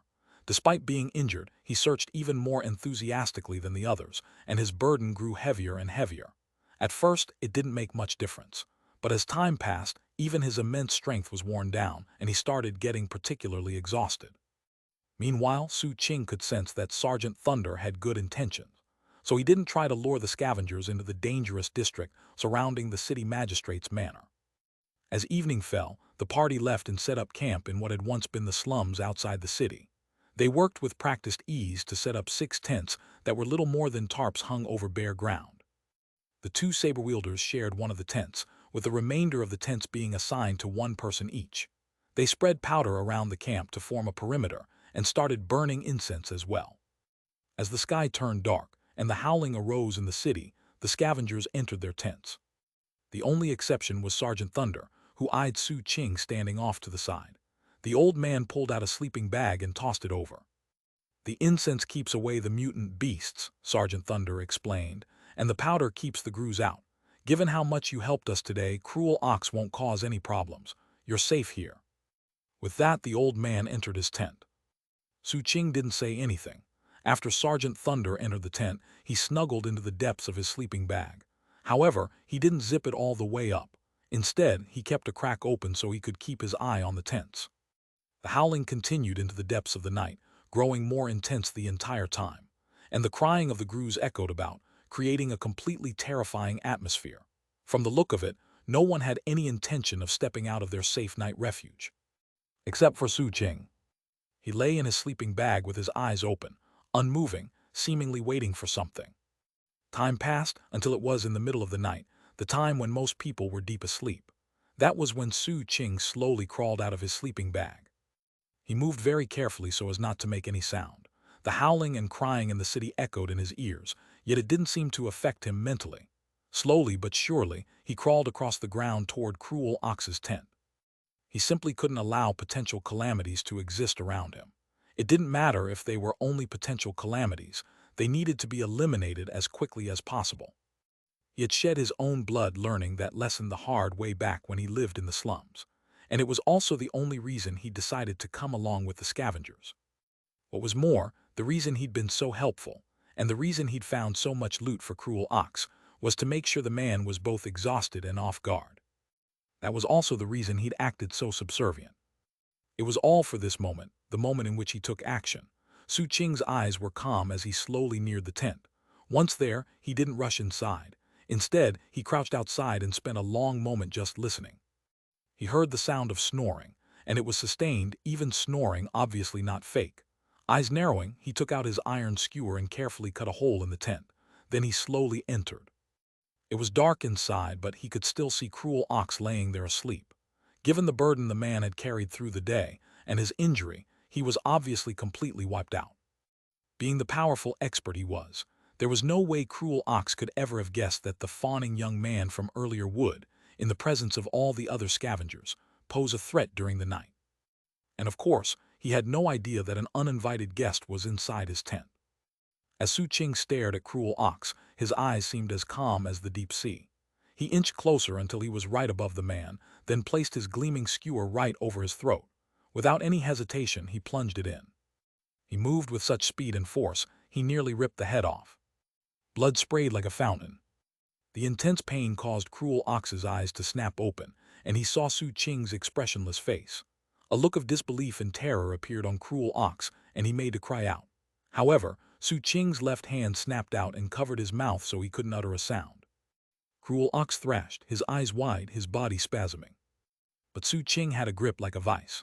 Furthermore, he lifted his foot and placed it on Cruel Ox's throat, exerting more force to keep him in place. As the blood continued to pour out, Cruel Ox seemed like a fish out of water. Despair filled him, and then his eyes begged for mercy. Yet Su Qing's face remained as placid as before. Cruel Ox fought, but the sound of his struggle was completely drowned out by the howling and screaming outside the camp. After about 10 breaths of time passed, Cruel Ox started to weaken. Finally, a tremor ran through him, and he slumped. In the last moment before he died, a look of utter despair and terror filled his eyes. Su Qing didn't release his grip right away. He waited, making sure the man was truly dead before pulling his hand away. After wiping away the blood, he opened his sack. From inside he pulled out the cloth-wrapped snake head. Being very careful, he punctured Cruel Ox's skin with the viper's fangs. As the venom spread, green blisters spread out on Cruel Ox's skin, and then he started dissolving. After enough time had passed for an incense stick to burn, the corpse was nothing but a puddle of blood that slowly seeped into the muddy ground. At this point, Su Qing straightened up the tent. He also took some of Cruel Ox's items to make it look like he'd suddenly disappeared in the middle of the night. After everything was done, he left the tent. A cold wind blew the aroma of blood off of him as he looked up into the night sky. Taking a deep breath of cold air, he slowly went back to his sleeping bag. Back inside, he finally felt like he could relax. Having eliminated the threat, he closed his eyes and fell asleep immediately. Of course, he kept his iron skewer gripped tightly in his hand. The night passed without further incident. The following morning at dawn, the first rays of morning sun illuminated the lands, and Su Qing opened his eyes. Quietly climbing out of his sleeping bag, he casually glanced over at Cruel Ox's tent. His eyes narrowed. Cruel Ox's tent was gone. Su Qing's heart sank, and his vigilance grew. At almost the same time, the other scavengers started coming out of their tents, and the first thing they noticed was the missing tent. Some of them started looking around for clues, but there were none. Cruel Ox had completely vanished, even down to his tent. They quickly came to the conclusion that he'd gotten greedy and went back to the city to look for more loot. And even if it had been some other reason, he obviously hadn't taken the time to say goodbye. There were always plenty of reasons someone would go missing in a forbidden region like this. This had been a team of convenience, and Cruel Ox had been a lone wolf anyway. Because of that, the other scavengers didn't care much about what happened to him. As for Su Qing, none of them even considered that he could have had something to do with it. And given they had no reason to investigate deeply, they quickly forgot about the matter. However, Sergeant Thunder, upon taking back the sleeping bag, gave him a deep look. "Are you still going to come with me?" he asked. There was a lot of meaning in those words. Su Qing didn't answer the question. Nor did the old man say anything further. Instead, he yelled at the other scavengers to hurry up and get moving now that the sun was up. Su Qing stood where he was, not sure what to do. He looked back at the ruins of the city. He glanced back at Sergeant Thunder. After another bit of thought, he started following. 6 scavengers and 1 kid walked, their shadows cast long behind them by the sun. The wind blew from the distance, sobbing and sighing. As they walked beneath the morning sun, Su Qing listened to the scavengers' chatter. "This is what you call a tribulation from the god above. The whole city was wiped out. There's another forbidden region in the world now. This is nothing. Didn't you hear about that huge city to the north? About 7 or 8 years ago, the god's eyes opened and the entire city just vanished. It was like it never existed." Slowly but surely, they walked off into the distance. The forbidden region on this eastern part of South Phoenix wasn't a very large place. The city ruined Su Qing, and the scavengers left behind were just on the periphery. That was why the scavengers had entered the place the same day the sun finally came out. It was also why they left the ruins at sunset. They ran into a few mutant beasts, but the scavengers dispatched them quickly. Su Qing watched them at work and was able to determine a bit about them. For instance, he was certain that he could stand toe-to-toe with any individual scavenger other than Sergeant Thunder. They're not cultivators, but they fight with confidence and ferocity. And they're the kind of people who fight fearlessly in the face of death. That makes them very dangerous. He might have a hard time fighting 2 at a time, and if it was 3-on-1, then he would lose. With that knowledge in mind, he reminded himself to be very careful. As they got closer and closer to the outside world, he noticed that the scavengers looked more and more at ease. They even started bantering a bit. The only one who didn't participate was Sergeant Thunder. The others didn't mind, and in fact, they seemed to revere him. That, of course, made Su Qing very curious about who exactly he was. That curiosity didn't reduce his vigilance, though, not even as they were about to leave the forbidden region. The entire time, he followed the scavengers but didn't get too close to any of them. That said, he did remain close enough to listen to them talking. It was around the time the sky was starting to get dark when Su Qing felt warmth in the breeze. Stopping in place, he looked at the wilderness behind them, then peered at what was ahead. It was like there was some sort of invisible barrier stretching from the sky down to the land. Inside the barrier was the forbidden region, where everything was frigid and gloomy. Outside the barrier was the ordinary world, where the weather was like springtime. They left the forbidden region. It was night outside, but there was a scintillating starry sky overhead, along with a brilliant moon. The lands were still desolate, but they weren't sinister like the forbidden region. You could even hear the sounds of ordinary birds and beasts. In a distant thicket, Su Qing spotted a rabbit looking at them cautiously as they walked along. He stared at everything absent-mindedly. The other scavengers looked more relaxed than ever, and even Sergeant Thunder seemed less tense than before. Once outside the forbidden region, the scavengers were completely at ease and started conversing casually. We finally made it out. Things went well this time, but even so, this is probably the last time I step into one of those damn forbidden regions. Not go back in. If you want to stay alive in this damn world, and if you want to live a better life, then you have to risk your life in forbidden regions. Sooner or later, I'm going to buy some property in one of the 7 Blood Eyes cities. Su Qing still maintained his silence, but he listened to everything carefully. So far, he had already learned quite a bit using that method. For example, he had heard them mention 7 Blood Eyes several times, and gathered it was some sort of powerful organization. He had also heard them mention the Violet Lands on multiple occasions. That's what you're after. 7 Blood Eyes has a lot of cities, for example Antlerville, except you don't have enough spirit coins to buy resources there, and also you need a recommendation from a 7 Blood Eyes disciple to get in the door. In any case, who wants to just buy property?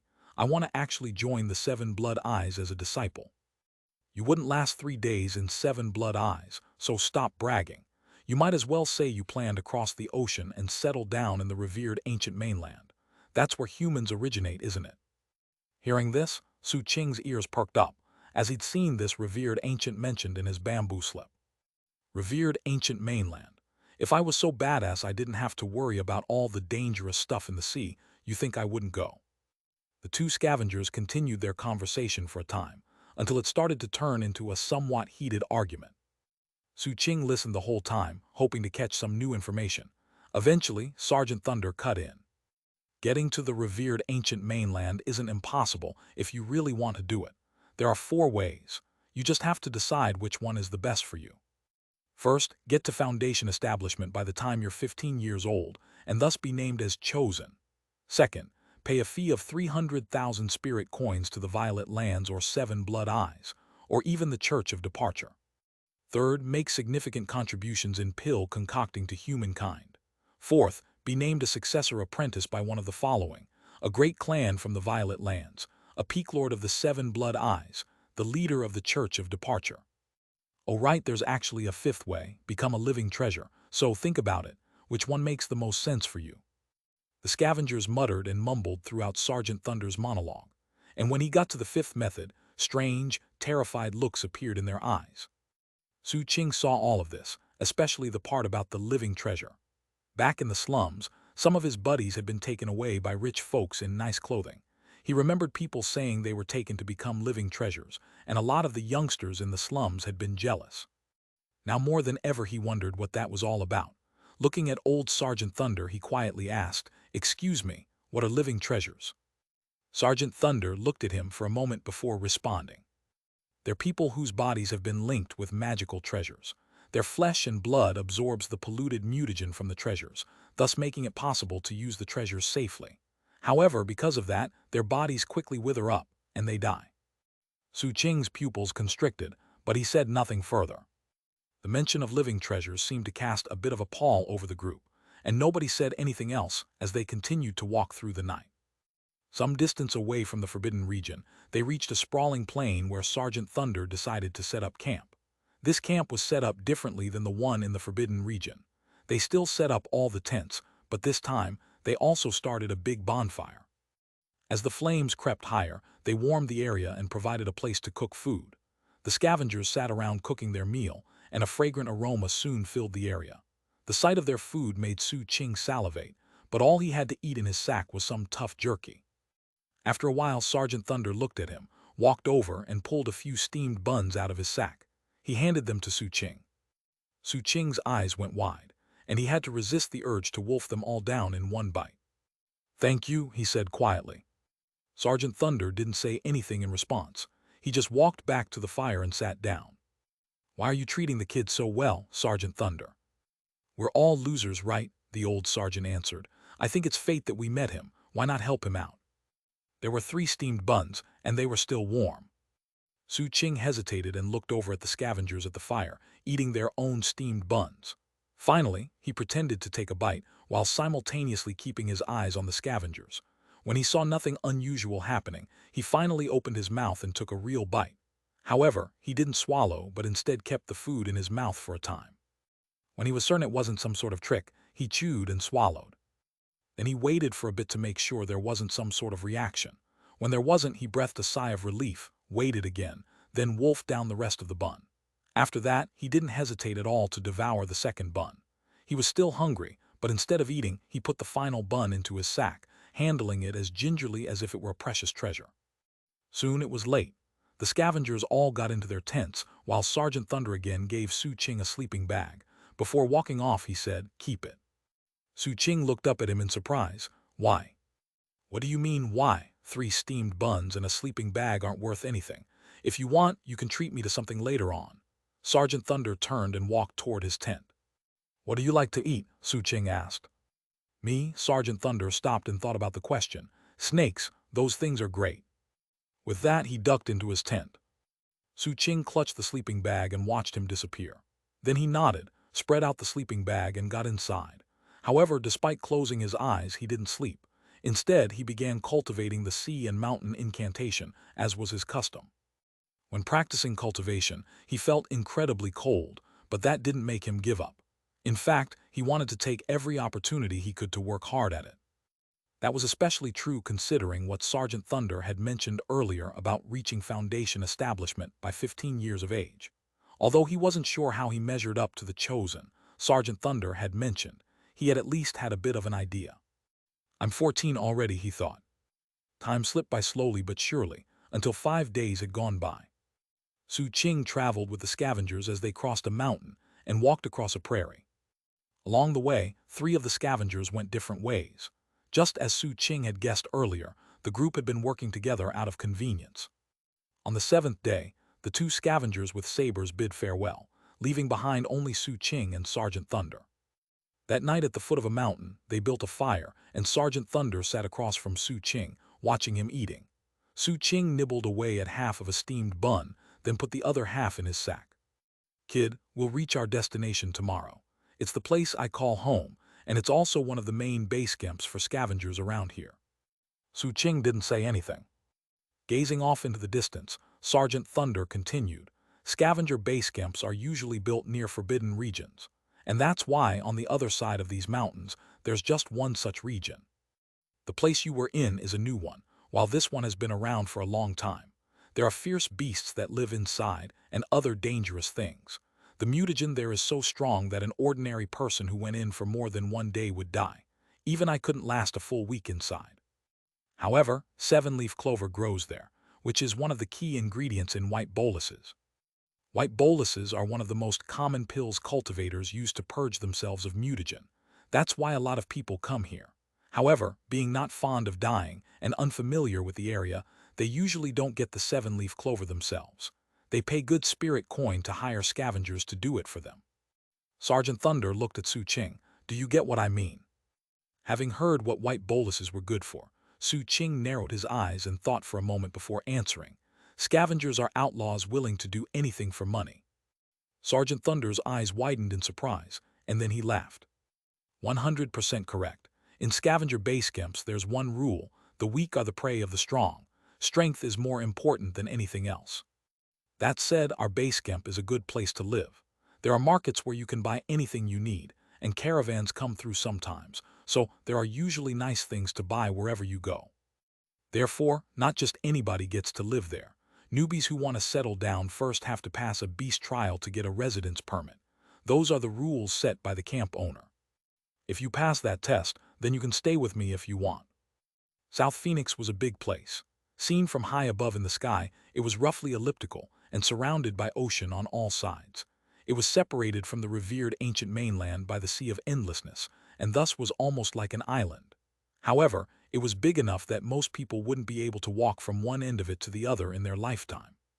Furthermore, most locations on the landmass were places difficult for humans to enter, and were blocked off by the Mountains of Truth, which bisected the main landmass diagonally.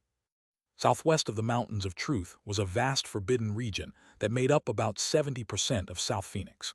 Only the areas northeast of the mountains were inhabited by humans. Despite that, there was a huge human population. The Northeast was filled with a vast array of cities, both big and small. Some were huge places with mighty city walls, others were little more than villages. Regardless, the cities were built away from the forbidden regions. Nobody who had a choice in the matter would choose to live in constant danger. Only fugitives and outcasts would do so, and the places where they gathered were dog-eat-dog camps filled with constant violence. Just about every forbidden region had a scavenger base camp near it, sometimes more than one. From the mountain peak he stood atop, Su Qing had a good view of the base camp below. It didn't look very big, and if he had to guess, the population was in the hundreds. It was early morning, but the smoke of campfires rose high into the air, and the place already seemed bustling. Even from this distance, he could hear shouting, cursing, bargaining, and unscrupulous laughter, all mixed together. As for the housing Sergeant Thunder had mentioned, it got more and more simple going from the center to the periphery. On the edges of the camp, the houses were nothing more than tents. On the other side of the camp, some distance away, was a pitch-black jungle, filled with swirling mist and presumably terrifying monsters. Even though the sun shone brightly, it wasn't strong enough to pierce the darkness of the jungle. The color reminded Su Qing of the black mutation blotches that would appear on people, which was a shocking and ghastly thought. "What do you think?" Sergeant Thunder asked. Su Qing thought for a moment, then said, "Seems like the slums back home." Sergeant Thunder laughed, then started walking down the slope. Su Qing looked away from the base camp and focused on following Sergeant Thunder. The two of them climbed down the mountain and headed straight toward their destination. Along the way, they encountered a few people coming and going, most of them dressed similar to Sergeant Thunder, with their clothing being primarily gray leather. Su Qing noticed that everyone who saw Sergeant Thunder looked at him with respect, and when their eyes shifted to Su Qing, they became curious. Now more than ever, he wanted to know who this Sergeant Thunder was. It was late morning by the time they finished crossing the plain and headed into the actual base camp. There were no city walls, and the streets seemed to be laid out without any plan in place. The place was dusty, with dead leaves and trash gathered everywhere. The whole place seemed random and chaotic. The sounds Su Qing had heard from the mountain were now all-encompassing. There were plenty of structures to see and also lots of scavengers. Some were like cruel ox, tall and burly. Some looked emaciated and sinister. Others looked like they were either drunk or asleep, but at the same time seemed threatening. And there were even youngsters like Su Qing who kept out of the way and stared blankly at the sky. A small number were deformed or mutilated. As Su Qing walked along, his pupils constricted as he noted spirit power fluctuations coming off of many of the people. There were individuals of all sorts, some of them shopping, some fighting, and others just enjoying the sun. He saw a few men emerging from special tents decorated with brightly colored feathers. As they pulled up their pants, lecherous grins covered their faces. Su Qing mused that, to an outsider, this place would probably seem like hell. However, though he felt the need to remain on guard at all times, this place actually made him feel at home. It really is like the slums, he thought, glancing at the tents with the bright feathers, and the fair figures inside he could barely make out when the tent flaps parted. In fact, at one point, a young woman in revealing clothing stepped lazily out from one of those tents, spotted him, and beckoned him over. "Keep your eyes to yourself," Sergeant Thunder said. "I know what that place is," Su Qing said, looking away. A surprised smile appeared on Sergeant Thunder's wrinkled face, but he didn't say anything. He just led Su Qing further into the camp. Along the way, Su Qing paid close attention to everything, hoping to form a mental image of the general layout of the camp. That was his usual practice. He liked to be familiar with his surroundings. That way, things were less dangerous. Eventually, they reached a huge wooden structure set up in the middle of everything. It looked like some sort of arena for fighting beasts. Surrounding the open area in the middle were numerous simple tables. He also heard the growls and cries of beasts. There were some townhouses set up next to the arena as well, outside of which were a few scavengers who looked a bit more clean and well-dressed than the others. Only moments after he and Sergeant Thunder arrived, a very thin man ambled out. Unlike the scavengers, he wore a long robe and had a mustache and goatee. He also emanated spirit power fluctuations. After glancing dismissively at Su Qing, he looked at Sergeant Thunder, a newbie. "He knows the rules already," Sergeant Thunder replied. What's his name? He's a puny kid. Why would he have a name? Just call him the kid. Fine, come with me. You're lucky, kid. There are a few others who signed up before you. We should have enough people to hold the event tomorrow. Yawning, the goateed man turned and headed toward one of the townhouses. Su Qing looked at Sergeant Thunder. The old man looked back with an expression of both hope and expectation. Go, I'll come back and get you tomorrow. Su Qing looked him in the eye and nodded, then turned and followed the goateed man. They stopped outside the townhouse, where the goateed man introduced Su Qing to the scavengers there, then turned and left. Su Qing was instructed to go inside and not leave without permission. Upon entering, he saw 4 pairs of eyes turning in his direction from different parts of the room.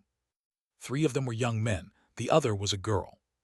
2 of the young men were probably a few years older than him, and they both glanced at him casually before looking away. The girl was younger than him and had a huge scar on her face. She was huddled off in the corner, looking around nervously. Apparently, she had arrived recently, just like Su Qing.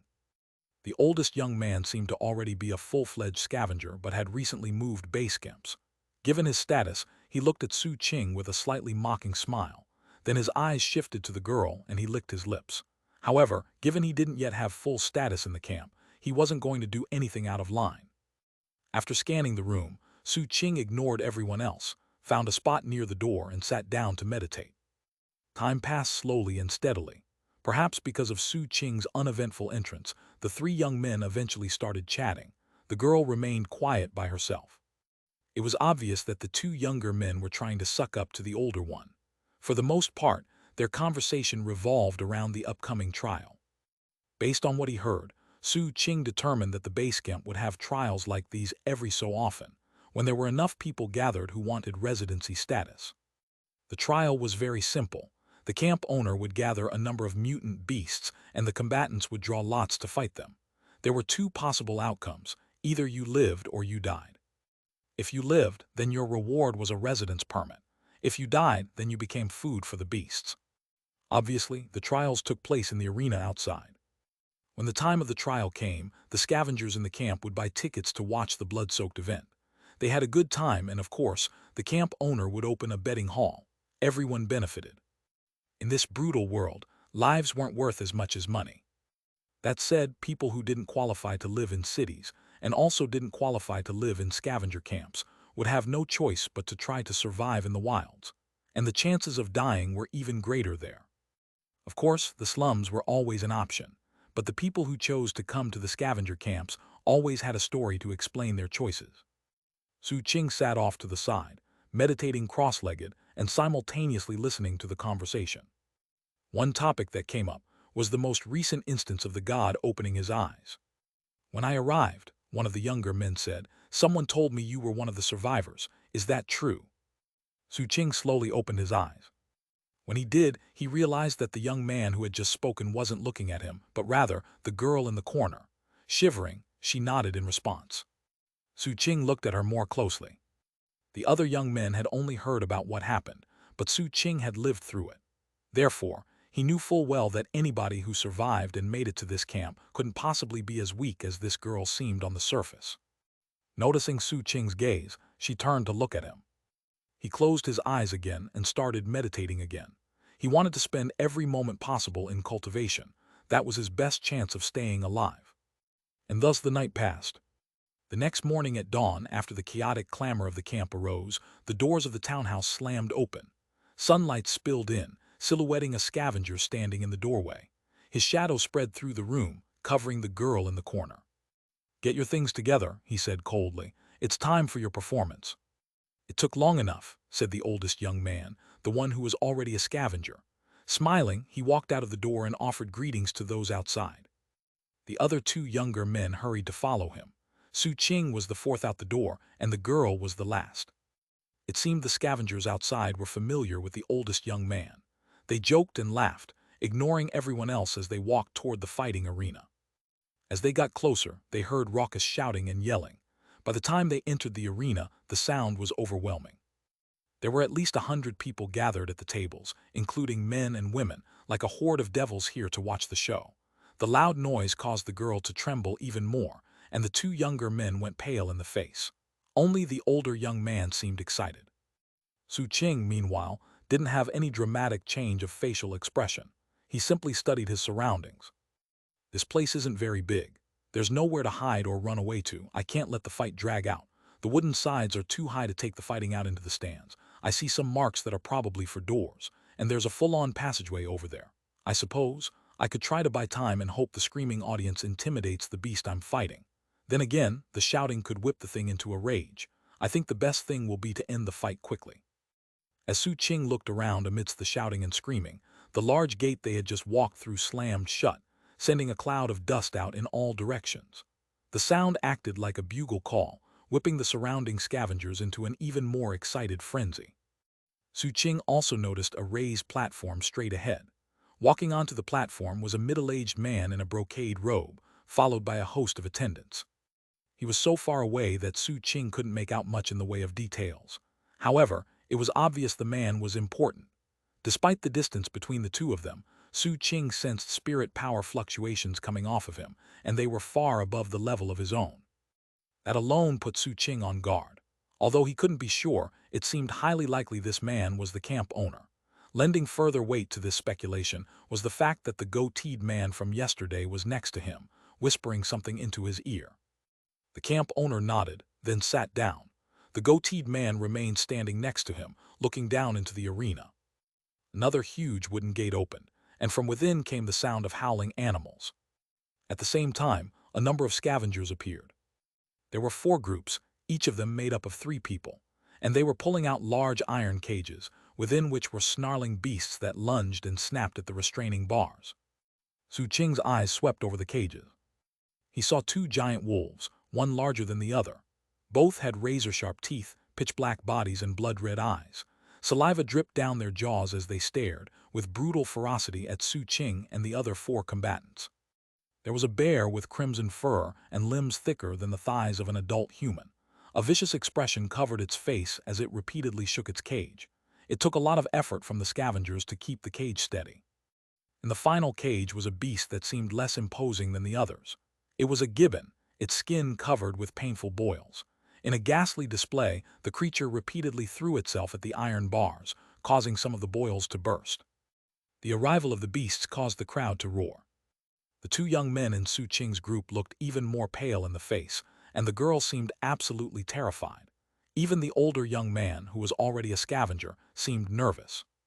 How come there are only 4? Su Qing thought, looking back at the open passageway. As he did, the 4 howling beasts suddenly went completely quiet, as if they'd been intimidated into silence. At the same time, an iron cage twice the size of the others appeared, pulled along by 6 scavengers. Someone in the crowd shouted, "A giant horned anaconda." I can't believe the camp owner brought in a giant horned anaconda. I guess it makes sense, though. As far as he's concerned, a beast like that isn't worth much.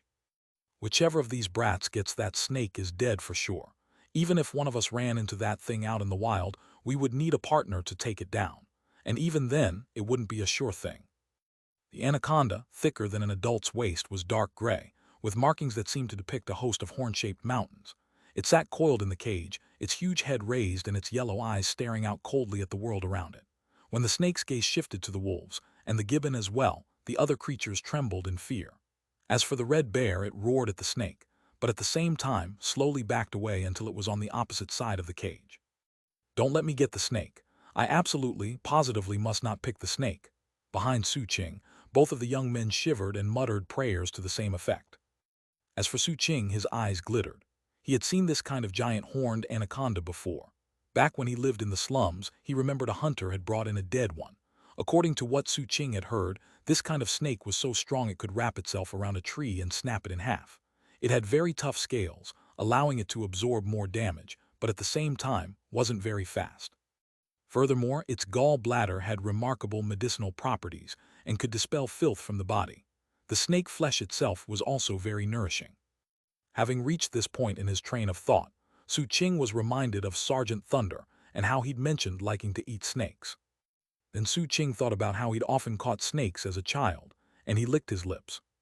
Along with his progression in cultivation, his mutation blotch had been growing darker, and during his session the previous night, it had even started hurting. He had the feeling that if he could eat this snake's gallbladder, it would probably help the situation. He kept his eyes fixed on the giant anaconda as the time drew near to draw lots. The goateed man had another scavenger bring forth 5 bamboo sticks, upon which were inscribed the names of the beasts. The oldest young man was the first to draw. When he saw which beast he was to fight, he breathed a visible sigh of relief. Next were the 2 younger men, and then the girl. The 2 young men seemed to pray fervently as they drew their lots. Afterwards, they had pained expressions on their faces. The girl simply looked despairingly at her result. She had drawn the giant horned anaconda. The last bamboo stick was left to Xianxia. It was for the smaller of the 2 wolves, which was clearly the weakest of the 5 beasts. Looking at the stick he'd drawn, he frowned. The scavengers left, and the combatants were taken to a small pen off to the side where they could watch safely. The crowd roared as the first battle was announced. The first to engage in battle was one of the younger men. Trembling, he stepped out into the fighting arena to face the red bear. The battle went quickly. The young man wasn't a match for the bear at all. He held his own for only a few blows, then fell to the ground and was torn to pieces. Blood sprayed everywhere. About half the crowd cheered, while the other half hurled curses at the dead combatant for losing them money. The sight caused the other young man, who was supposed to fight next, to shake with fear and ask if he could back out of the trial. The crowd hissed in displeasure as a scavenger took the young man. Third in line was the young man who was already a scavenger. He had been paired with the larger of the 2 wolves. Given his experience as a scavenger, he was much more ruthless than an average person. After several shocking rounds of combat, he gained the upper hand and killed the wolf, though he was gasping for breath by the end of it. Thus, he became the first victor in the trial. The gate opened and he left, doubled over in pain. Fourth in line was the girl. As the giant horned anaconda was released from its cage, she gritted her teeth and walked past Xianxia, despair in her eyes. Before she could walk out into the arena, though, Xianxia said, "Let's switch." The girl stopped walking and stared at him in shock. Before she could do or say anything, he handed her his bamboo stick and took hers, which had the words "Giant Horned Anaconda" inscribed on it. Not even taking note of the gratitude in her eyes, he walked out toward the snake. The crowd howled, as many of the spectators had been paying attention to the order of combatants. That said, other than the people who had already placed bets on either him or the girl, no one cared very much. The camp owner didn't mind and was content to let things play out as they happened. Xianxia kept his eyes on the huge snake as it slowly crawled out into the open, its scales grating against the iron bars as it did. Though it instinctively focused on him, he was different from the prey it was used to. As a result, it didn't immediately attack him. Instead, it coiled up outside the cage, then lifted its head high into the air as if trying to decide what to do with him. The cheering of the crowd grew louder, while the jeering faded. Xianxia's expression remained the same as ever as he strode forward. Perhaps because he had entered the snake's strike range, or perhaps because of the atmosphere generated by the crowd, the giant anaconda's yellow eyes seemed to grow colder. It smacked the ground with its tail, causing a boom to echo out in the arena, then struck, its mouth opening wide to reveal rows of razor-sharp teeth. A noxious aroma blasted out as it lunged towards Xianxia to devour him. Xianxia looked coldly at the incoming snake. Just as the beast was about to hit him, he jumped to the side. He didn't immediately launch a strike. Instead, he ignored the giant head as it passed him, then focused like a skilled hunter on the snake's abdomen. The massive jaws snapped onto nothing but air.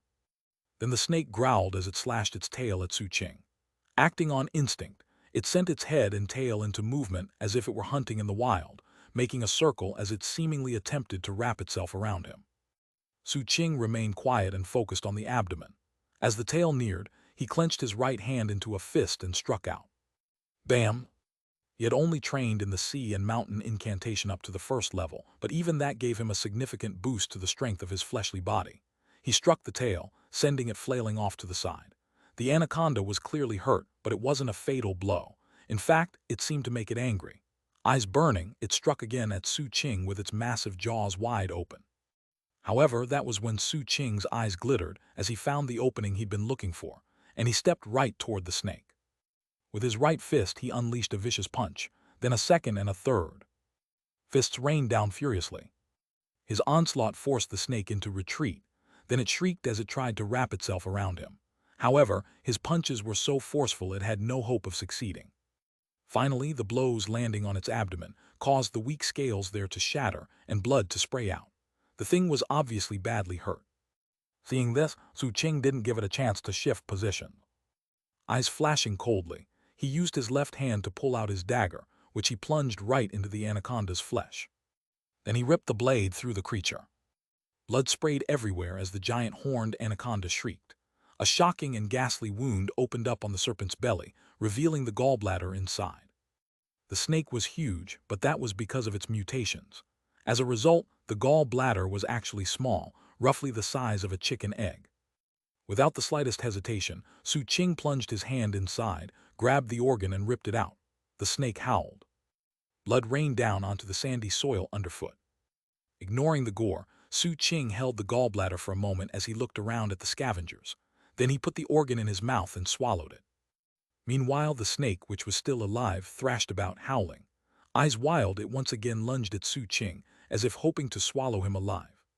He looked at it coldly, and at the very last minute jumped up. Then, in midair, he extended his right hand, within which was a black iron skewer. Eyes burning with killing intent, he dropped down and used his own momentum and body weight to back the skewer, plunging it right into the spot where the snake's heart was. The skewer shattered the scales like a hammer, crushing an ice cube. Rumbling echoed in the arena as the giant horned anaconda trembled wildly. Then its head and tail slumped to the ground as it made a final, despondent cry. Finally, it smacked its tail a final time on the ground. As the sound echoed out, the dust settled and the crowd of scavengers looked down, astounded. Quite a few of the spectators were on their feet, staring at the young man with the iron skewer, standing atop the corpse of the anaconda. They wouldn't have reacted this way if the snake had been killed by an adult. But this was a skinny kid who had efficiently extracted the gallbladder, then killed the snake, all the while maintaining a cold and indifferent facial expression. Even in a scavenger base camp, this was an unusual thing. The little wolf and the red bear, who were still in their cages, were so terrified that they just huddled there, shaking. It was almost as if this wasn't a trial, but a hunt. As the spectators looked on, Su Qing put away his iron skewer, stuck his hand into the gaping wound on the snake to pick it up, then walked toward the exit, leaving behind a long trail of fresh snake blood. Upon reaching the exit gate and seeing that it wasn't open, he looked over his shoulder. A moment later, the goateed man who stood on the platform above waved his hand, and the gate rumbled open. Outside, leaning against the wall with his arms crossed, was Sergeant Thunder. He gave Su Qing a grin. "Can I stay at your place?" Su Qing asked. "Sure." With a nod, Su Qing tossed the snake corpse onto the ground between the two of them. "You like snake meat, right? Please eat." Sergeant Thunder gaped for a moment, then threw his head back and laughed heartily. Picking up the snake corpse, he led Su Qing back toward his house. \\\\asterisk. Su Qing was gone, but the crowd in the arena was still cheering. Meanwhile, in one corner of the arena was an old man in a violet robe. Next to him was an expressionless middle-aged man who looked like a servant and had a pentagram tattoo on his forehead. Whether it was their clothing or their bearing, they were obviously different from the people around them. In fact, no one seemed to even notice their presence, not even the camp owner. The old man had a ruddy complexion and also seemed to radiate destructive power. He obviously wasn't an ordinary person. As he sat there watching Su Qing leave, a smile broke out on his face. "What an interesting young man." Deathblade's thoughts. Some of you might have been following my work for years, others might be new. So I figured I would do a quick intro and update about the Deathblade clan. We consist of Deathblade. I also go by the pen name Jeremy by Madam Deathblade MDB. My wife, born and raised in North China. Her favorite things are Chinese palace drama TV shows, good food, me. Battle Boy, my son who was originally called Baby Deathblade BDB. He's now 7 years old going on 12. He's a very chill kid who loves reading, gaming, especially Minecraft, Naruto, Adventure Time, and many other things. He picked the online gamer handle Battle Boy, so that's what I'll call him for the time being. Princess Deathblade PDB. My daughter who is 2 years 11 months going on 16. Unlike her brother, she's a fireball of destructive energy. Bright sunlight shone down onto Sergeant Thunder and Su Qing as they walked through the scavenger base camp. One was tall, the other short. One was old, the other young. Yet from a distance, they seemed to belong together. Despite the brutal world they lived in together, they seemed like close companions. Perhaps because of the snake corpse that Sergeant Thunder carried, any locals present who didn't go to the arena didn't even think about causing problems for them. Su Qing reveled in the sensation. Maybe it was the upcoming chance to eat the snake, or simply the warmth of the sunlight. Either way, he felt wonderful and eager. What was more, the way the sunlight shone on the snake's scales made him salivate. He also loved eating snake. Sergeant Thunder's place was in the middle ring of the camp. The inner ring had brick houses with tile roofs, and the outer ring had simple tents. The middle ring featured wooden cabins collected into groups of 3. The cabins weren't very big, but they were a lot better than the places Su Qing had lived in the slums. What was more, Sergeant Thunder even had a small courtyard with a bamboo gate, which wasn't common. Sergeant Thunder opened the gate and stepped inside. Su Qing followed, looking around to get his bearings. Sergeant Thunder, carrying the snake corpse, headed toward the kitchen. As he did, he pointed at the second cabin of the 3. "You stay there, kid. Look around. I'll let you know when the meal's ready." Sergeant Thunder disappeared into the kitchen, and it wasn't long before the sound of chopping rang out. Su Qing swallowed his hunger as he went into the cabin Sergeant Thunder had pointed to. It had a bed, a blanket, and a table. Nothing else. The floor was swept and the desk didn't have a spot of dust on it.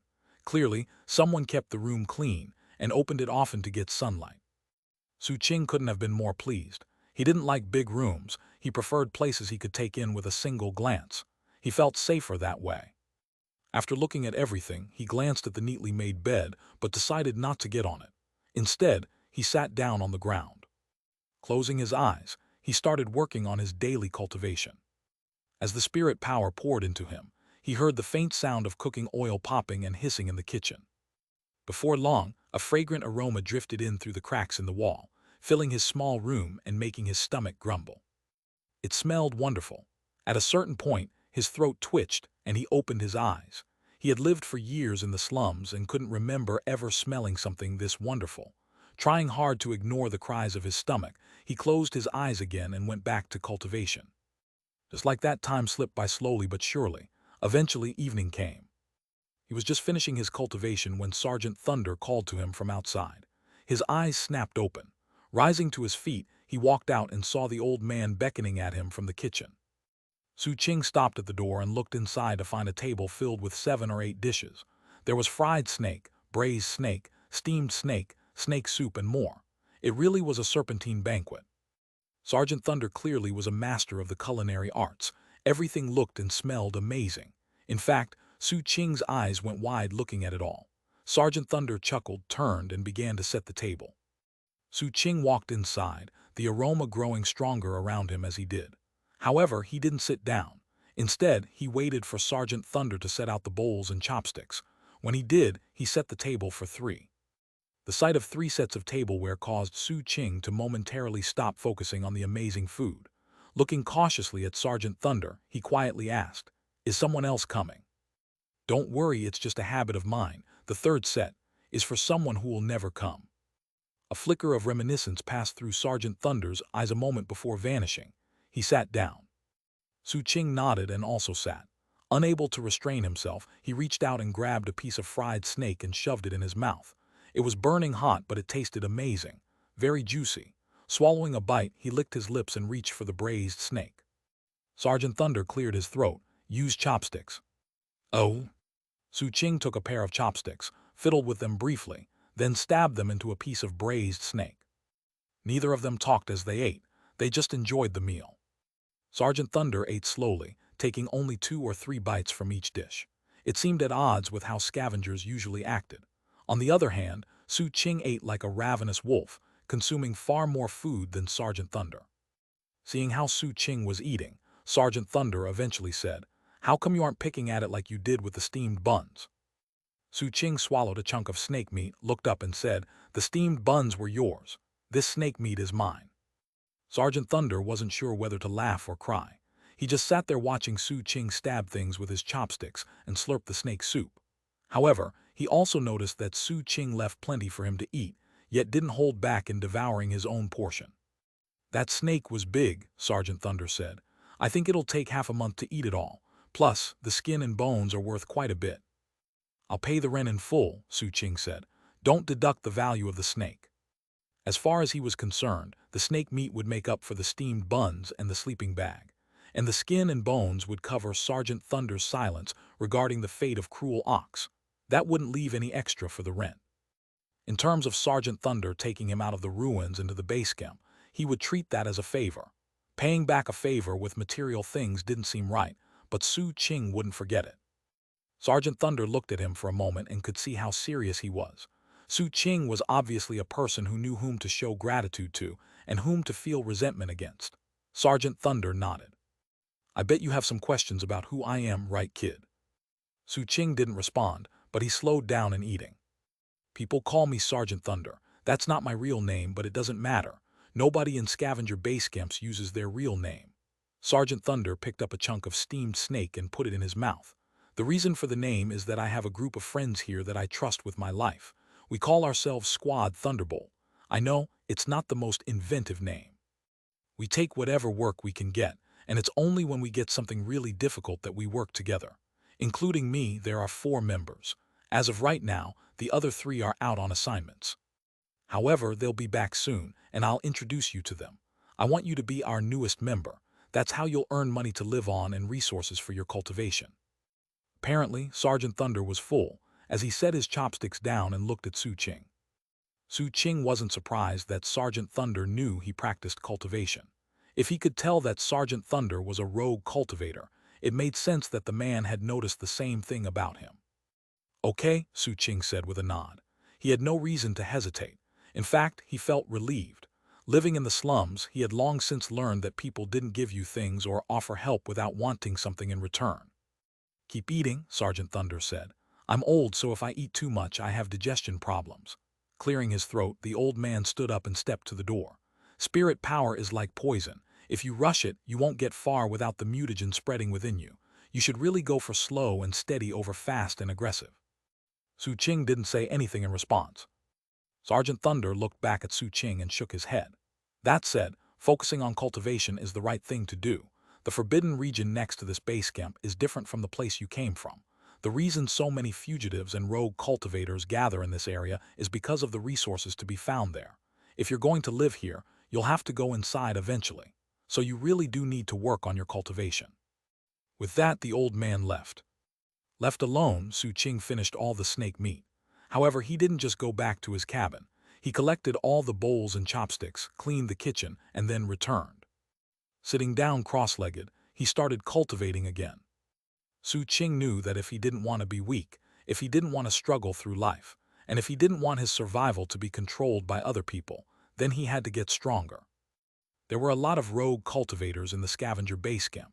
In fact, there were more here than he'd seen in the past 6 years combined. And they weren't good people.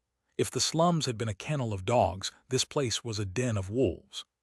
If he didn't get stronger, he'd die at the hands of a scavenger before he died from mutation. He would be dead and buried at the hands of another person. Thanks to the information in his sea and mountain incantation, Bamboo Slip, Su Qing knew that there was a medicinal pill that could alleviate the effects of mutagen. Though that method was treating the symptoms but not the root cause, it was still the best option. Thanks to his time on the road with the other scavengers, he knew that the pill was called a white bolus. And the forbidden region near the camp was where you could find some of the ingredients to make it. Given that, it seemed obvious that this camp would have places that sold white boluses. With such thoughts on his mind, he rubbed the spot on his chest where he'd inserted the violet crystal. He already knew that the crystal gave him powers of regeneration, but also made him faster and stronger. What was more, though he had only reached the first level of the sea and mountain incantation, he could sense that he already had more strength than that described in the bamboo slip. The first level had the power of a single tiger, but he was beyond that. I could kill multiple tigers, he thought. Based on the spirit power fluctuations within him, he was certain that his focus on cultivation while traveling had pushed him close to the second level. "I'm going to get there tonight." His eyes shone with determination before he closed them and started his breathing exercises. Before long, spirit power rolled toward him from all directions. Thankfully, there was a lot less mutagen outside of forbidden regions than within, which meant his cultivation advanced more quickly. Opening himself up, he used his breathing exercises to absorb large amounts of spirit power. As he did, his chest beneath his clothing glittered with violet light. Time passed. Soon, popping and cracking sounds rang out from inside Su Qing, and black sludge oozed out of his pores. As his flesh and blood was nourished, he grew tougher, and the energy within him built toward an explosion point. *********. It was night outside, and the girl from the beast trial was approaching. Standing outside the courtyard gate, she hesitated for a moment. Finally, she mustered her courage and knocked. The sound was so weak it didn't seem capable of passing through the gate and into the rooms beyond. What was more, the moment she knocked was when the popping sounds inside Su Qing reached a crescendo. ********. A roaring sound filled his mind and his eyes snapped open. Violet light twinkled within, and a pleased expression covered his face. Looking down at his arm, he saw a second mutation blotch. He had reached the second level of qi condensation. I finally broke through. Su Qing stood, made a fist, and launched an experimental blow. A cracking sound rang out, and a strong gust of wind blew through the room. His eyes went wide. Even just standing there, he felt a lot stronger than he had earlier. If he had to fight the same giant horned anaconda, he was certain he could destroy the thing with a single blow to the abdomen. Not only that, but he could also tell that his senses were sharper. He could see clearer and also hear better, and that was when he noticed someone knocking softly on the bamboo door. Surprised, he walked over to the door and looked out. Just barely, he could see the girl standing in the moonlight outside the courtyard's bamboo gate.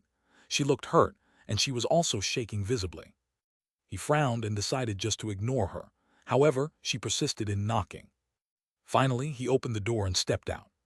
The girl looked nervous to see Su Qing suddenly standing there on the other side of the bamboo gate, but she didn't back away. Instead, she just stood there looking at him. "Can I help you?" he said. Stammering a bit, she answered, I got my residency permit, and I got work in the camp." "Good to know," he replied, then turned to go back into his room. "Wait," she blurted. "Thank you. I came here because I wanted to thank you." "No need for thanks. I wanted to eat that thing. It had nothing to do with you." He went back into his cabin.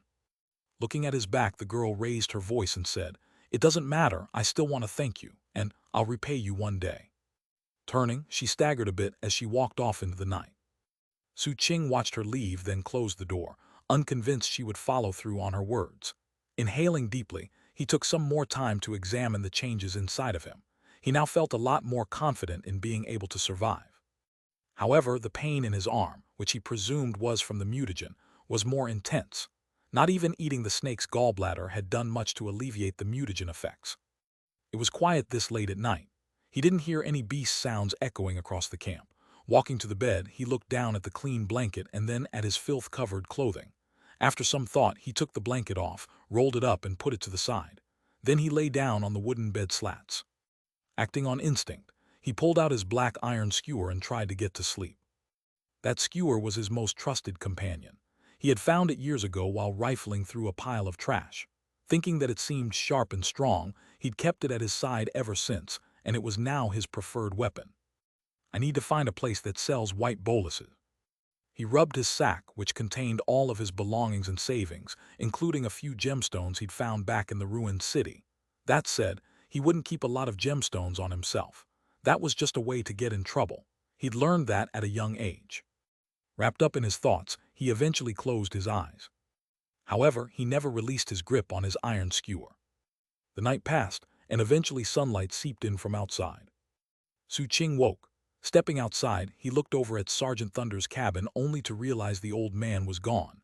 Noting his absence, Su Qing headed out into the camp. Perhaps because of his performance in killing the snake, a lot of eyes were fixed on him as he walked around. No longer did people look at him as a child to be bullied. People recognized him, and some seemed wary of him. What was more, the young people roughly his same age who lurked in the alleyways seemed envious. The only way to get respect is to earn it. While looking for a shop that sold white boluses, Su Qing familiarized himself with the camp. There were a lot of stray dogs, most of whom snarled and snapped over food. Many were skinny and emaciated, but a few looked healthy and strong. Su Qing kept his eyes out for dogs as he explored. Eventually, he had a general understanding of how the camp was laid out, and it was in the inner ring of the camp that he found the shop he was looking for. It was a fairly large place, with a lot of customers going in and out. He took a few minutes to just watch from the outside, which was when he realized the same girl from last night was working as an assistant. She seemed to be doing miscellaneous jobs, hustling about, her forehead dripping with sweat. When Su Qing finally entered, she noticed him almost immediately, and was about to say something when a scavenger asked her about some of the goods for sale. At first, Su Qing didn't look around at the wares. Instead, he studied the other customers. There were 7 people present, some of them looking through the items for sale, some standing around in thought, others haggling. There were 2 people who seemed to be there together, a fat fellow and a skinny fellow. The fat one was round, the skinny one had a horse face, and both seemed tough, with strong spirit power fluctuations. The skinny one was currently yelling at the girl for not answering his question in a satisfactory way. As the girl apologized over and over again, Su Qing started browsing the wares. Based on what he was seeing, this was a general store. There were medicinal pills, weapons, clothing, food, and just about everything else. After looking around, he walked up to one of the sales counters, behind which was a shopkeeper smoking a long pipe. "How much are white boluses?" Su Qing asked. The shopkeeper opened his eyes and looked Su Qing up and down. Perhaps because he recognized him from the fight yesterday, he responded in a relatively polite manner. "Supply S limited. I only get about 5 in per day, and today I already sold 2, 10 spirit coins each." Su Qing had been ready for a high price, but to hear that they cost 10 spirit coins made him frown. His entire life savings consisted of 23 spirit coins. However, the mutation blotches on his arm, and the pain they radiated, prompted him to immediately pull out 20 spirit coins and hand them over. The shopkeeper accepted them, opened the cabinet, and took out a cloth-wrapped bundle that he handed to Su Qing. Su Qing opened it to find 2 white medicinal pills inside. He frowned again. The pills were already turning a bit green, which was not their original color. They weren't fresh, and they didn't even emanate a medicinal aroma. They were clearly low-quality pills. "White boluses in the base camp are all like that," the shopkeeper said with a wooden smile. "We don't have good quality stuff here. They might be on the verge of going bad, but they still work. Don't worry, they're safe to consume." Su Qing was too cautious to do that. Instead, he decided to take the pills back to Sergeant Thunder and ask for more information. Putting the pills away, he prepared to leave. However, he suddenly dodged to the side. In that same instant, a hand snatched down onto the exact spot where he'd been standing. Looking over coldly, he saw the horse-faced scavenger who'd been yelling at the girl shortly before. Looking surprised, the man pulled his hand back. At the same time, his rotund companion sidled over to the shop entrance, blocking the exit and staring at Su Qing with a toothy grin. The other customers in the shop saw what was going on and immediately reacted. "It's Fat Mountain and Horsefur from Squad Bloodshadow," someone remarked. Then the shopkeeper coldly said, "That kid came back with Sergeant Thunder. I know Thunderclap and Bloodshadow don't get along and I don't plan to interfere. But don't waste time. I have business to do." Passers-by outside noticed the commotion and craned their necks in interest. The girl looked very anxious, but wasn't sure how to help Su Qing. "Don't worry, this won't take long," said Horsefur, looking at Su Qing with cold eyes and a colder grin. "Kid, I've killed a lot of giant horned anacondas, so I don't plan to cause problems for you, but I need white boluses. Give me the 2 you just bought. If you do, you can leave quietly, but if you don't, I'll break your neck and take the pills from your corpse." Su Qing's eyes darkened. His eyes flitted to the man's throat, then to his fat companion, and finally he glanced at the crowd gathering in the street. Both of these people had strong spirit power fluctuations, and both looked like they were in the 2nd level. He was confident that, one-on-one, he could defeat either of them in 10 breaths of time or less. If they came at him together, he was still confident he could win, but it would take longer. That wasn't to mention that this was a public market. If fighting broke out, there might be fellow members of their squad who would come to help them. Su Qing wasn't going to rest everything on the hope that Sergeant Thunder would come to his rescue. That was just the kind of person he was. He didn't like relying on others and would rather control his own fate. Once again glancing at Horsefur's throat, he took out the package with the white boluses and threw it at him. The man caught it, looked at him, and laughed complacently. His partner Fat Mountain also threw his head back and laughed.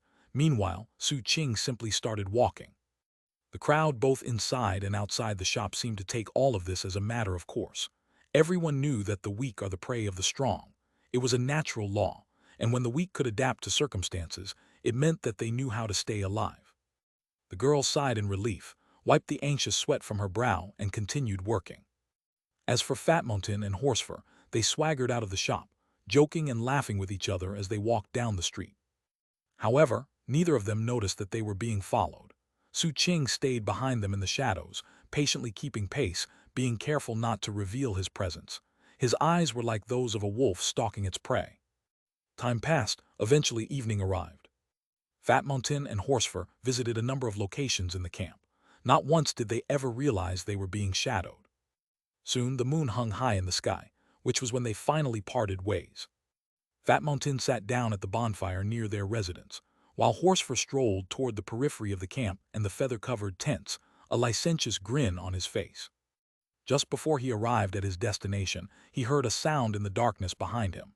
He looked over his shoulder suspiciously, but saw nothing. Then surprise filled his face and he made to move, except it was too late. A small hand reached out and clamped down over his mouth. Another hand appeared, a dagger in it. Without any hesitation, the owner of the dagger slashed it across Horsefur's throat. A swishing sound could be heard, and a spray of blood shot out into the night. Horsefur's eyes went wide. He tried to struggle, but the hand was too powerful.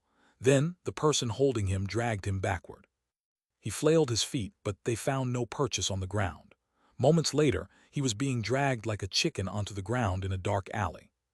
The hand kept its grip on his mouth, and after a short time he couldn't struggle anymore, choking as he was on his own blood. Finally, he was thrown onto the ground. That was when, in his despair, he saw a cold-faced young man standing above him in the moonlight. All he could do was make a sobbing, choking sound. How could he ever have guessed that the young man who had meekly handed over those white boluses earlier in the day could be so ruthless? He wanted to speak. He wanted to say he'd only been making a threat, that he wasn't actually going to kill anyone.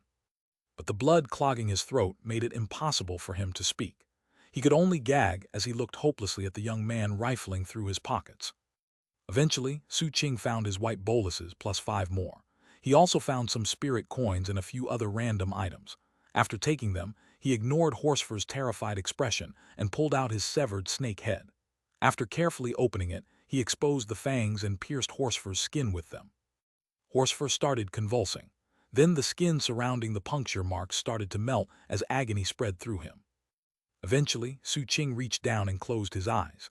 From then on, Horsefur saw nothing else of the world. His body melted, becoming nothing but blood that soaked into the ground. Having learned from past mistakes, Su Qing took out a sack into which he put Horsefur's clothing. Then he turned and left. Shortly thereafter, 2 people suddenly appeared on the spot where Horsefur had been killed. It was the same violet-robed old man and his servant who had been invisible to the crowd the day before. The old man looked down at the ground, then at Su Qing walking away in the distance. "The boy has potential," said the old man. "He's patient but kills decisively. At the same time, he's ruthless. He also cleans up after himself. Not bad at all."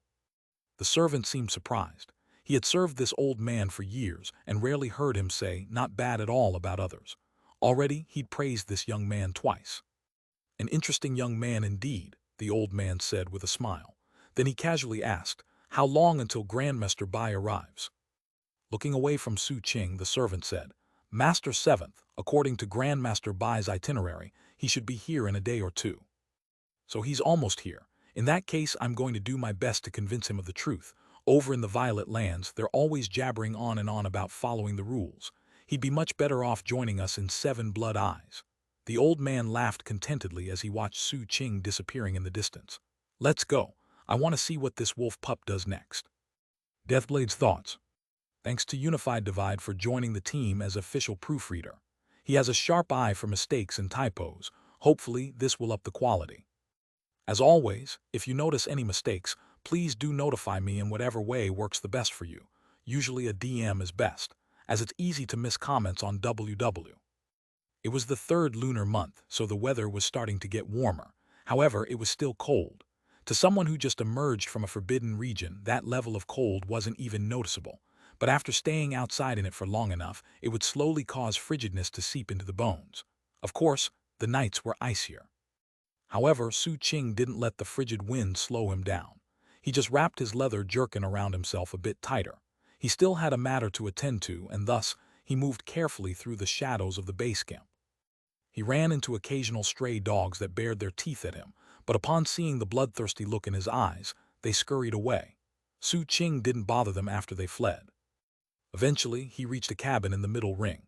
Crouching in the darkness across from it, he sat unmoving and watched. A fizzling bonfire lit up a few wisps of smoke. Su Qing hadn't forgotten what Horsefur left to do when parting ways with Fatmontin, so for now, he was just planning to wait for Fatmontin to come back out. Icy wind bit into him, but he remained as unmoving as a stone, waiting patiently. Behind him was a building with a prominent roof, atop which crouched Master Seventh and his servant. Looking down at Su Qing, Master Seventh smiled. Just as I predicted, the little wolf pup is on a killing spree. Now I'm very curious to see how he performs when he goes into the nearby forbidden region. Time slipped by. About an hour later, Su Qing frowned. After some thinking, he turned around and slipped back into the night like a specter. He didn't immediately return to Sergeant Thunder's residence. Instead, he circled around it to make sure the coast was clear. Only then did he enter, quietly passing through the courtyard and into his cabin. Taking a deep breath, he rubbed his hands together to drive the cold from his body. Wiping himself clean of blood, he sat down cross-legged on the bed to think. Scavengers come and go randomly whenever they get work, and that Horsefur is obviously a lecher. It will take a bit of time before anyone realizes he's missing. During that time, Fatmontin won't be on guard. To wrap this matter up properly, I need to get rid of Fatmontin. It was the same as when he'd killed Cruel Ox without hesitation. Having been raised in the slums, he simply couldn't allow threats to his own life to exist around him. He'd killed Horsefur, not only because the man stole from him, but also because he was a threat, and he needed to get rid of Fatmontin for the same reason. After mulling the matter over, he dumped Horsefur's items out onto the bed in front of him and looked through them. They were all random things. For instance, there was a palm-sized chunk of iron that somewhat resembled a box. It seemed to be nothing more than a crafting material. There were also about 70 spirit coins, which was quite a haul for Su Qing. After taking stock, Su Qing compared the white boluses that Horsefur had taken with the ones he'd already possessed. All of them were in poor condition. Because of that, his trust in the shopkeeper's words increased a bit. After more consideration, Su Qing consumed one of the pills, then closed his eyes to experience the effects. He felt something warm flowing through him and eventually gathering at the mutation blotches on his left arm. It was a pleasant sensation. Sometime later, the feeling faded. Su Qing opened his eyes and looked at his arm. The 2 mutation blotches looked lighter in color, and they didn't hurt as much. It worked, he thought, looking pleased. He took out a second pill. The same feeling filled him, and when it faded away, it took all of the pain with it. He felt cleansed and comfortable, as though his flesh and blood had been purged. Furthermore, he felt even stronger and faster than before. He didn't consume any more of the white boluses, but instead packed them away into his bag. Then he closed his eyes to work on his cultivation. The night passed without incident. The next morning, he opened his eyes and prepared to face the day. Out in the courtyard, he could see that Sergeant Thunder was in his cabin, sitting cross-legged and doing breathing exercises. Su Qing didn't bother him. Quietly opening the main gate of the courtyard, he stepped out, closed it behind him, and headed off into the camp. The wind seemed even colder than the night before, hitting Su Qing so hard that he shivered. Even the stray dogs were hiding in their holes. There was also a thick fog, which brought up bad memories of life in the slums. He hated the cold. The street urchins.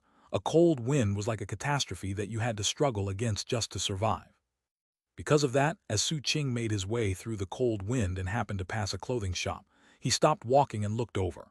Inside that shop were stacks of clean, freshly folded new clothes. Patting his bulging bag, he turned and walked in. There weren't many other customers, so he felt comfortable taking his time examining the garments for sale. The shopkeeper behind the counter glanced at him, then looked at the salesgirl and said, "Go into the back and straighten up a bit. If there are any custom orders that haven't been picked up for a month, bring them out to sell." "What if the people who put the order in come back?" the salesgirl asked. "Come back? People go missing in this camp all the time. Some die in the forbidden region, others just up and vanish. Nobody will come back for those clothes other than ghosts. Hurry up." Waving his hand, the shopkeeper shooed the salesgirl into the back. Su Qing kept browsing but didn't find anything he liked. Around that time, the salesgirl returned with an armful of clothes that she started arranging for display.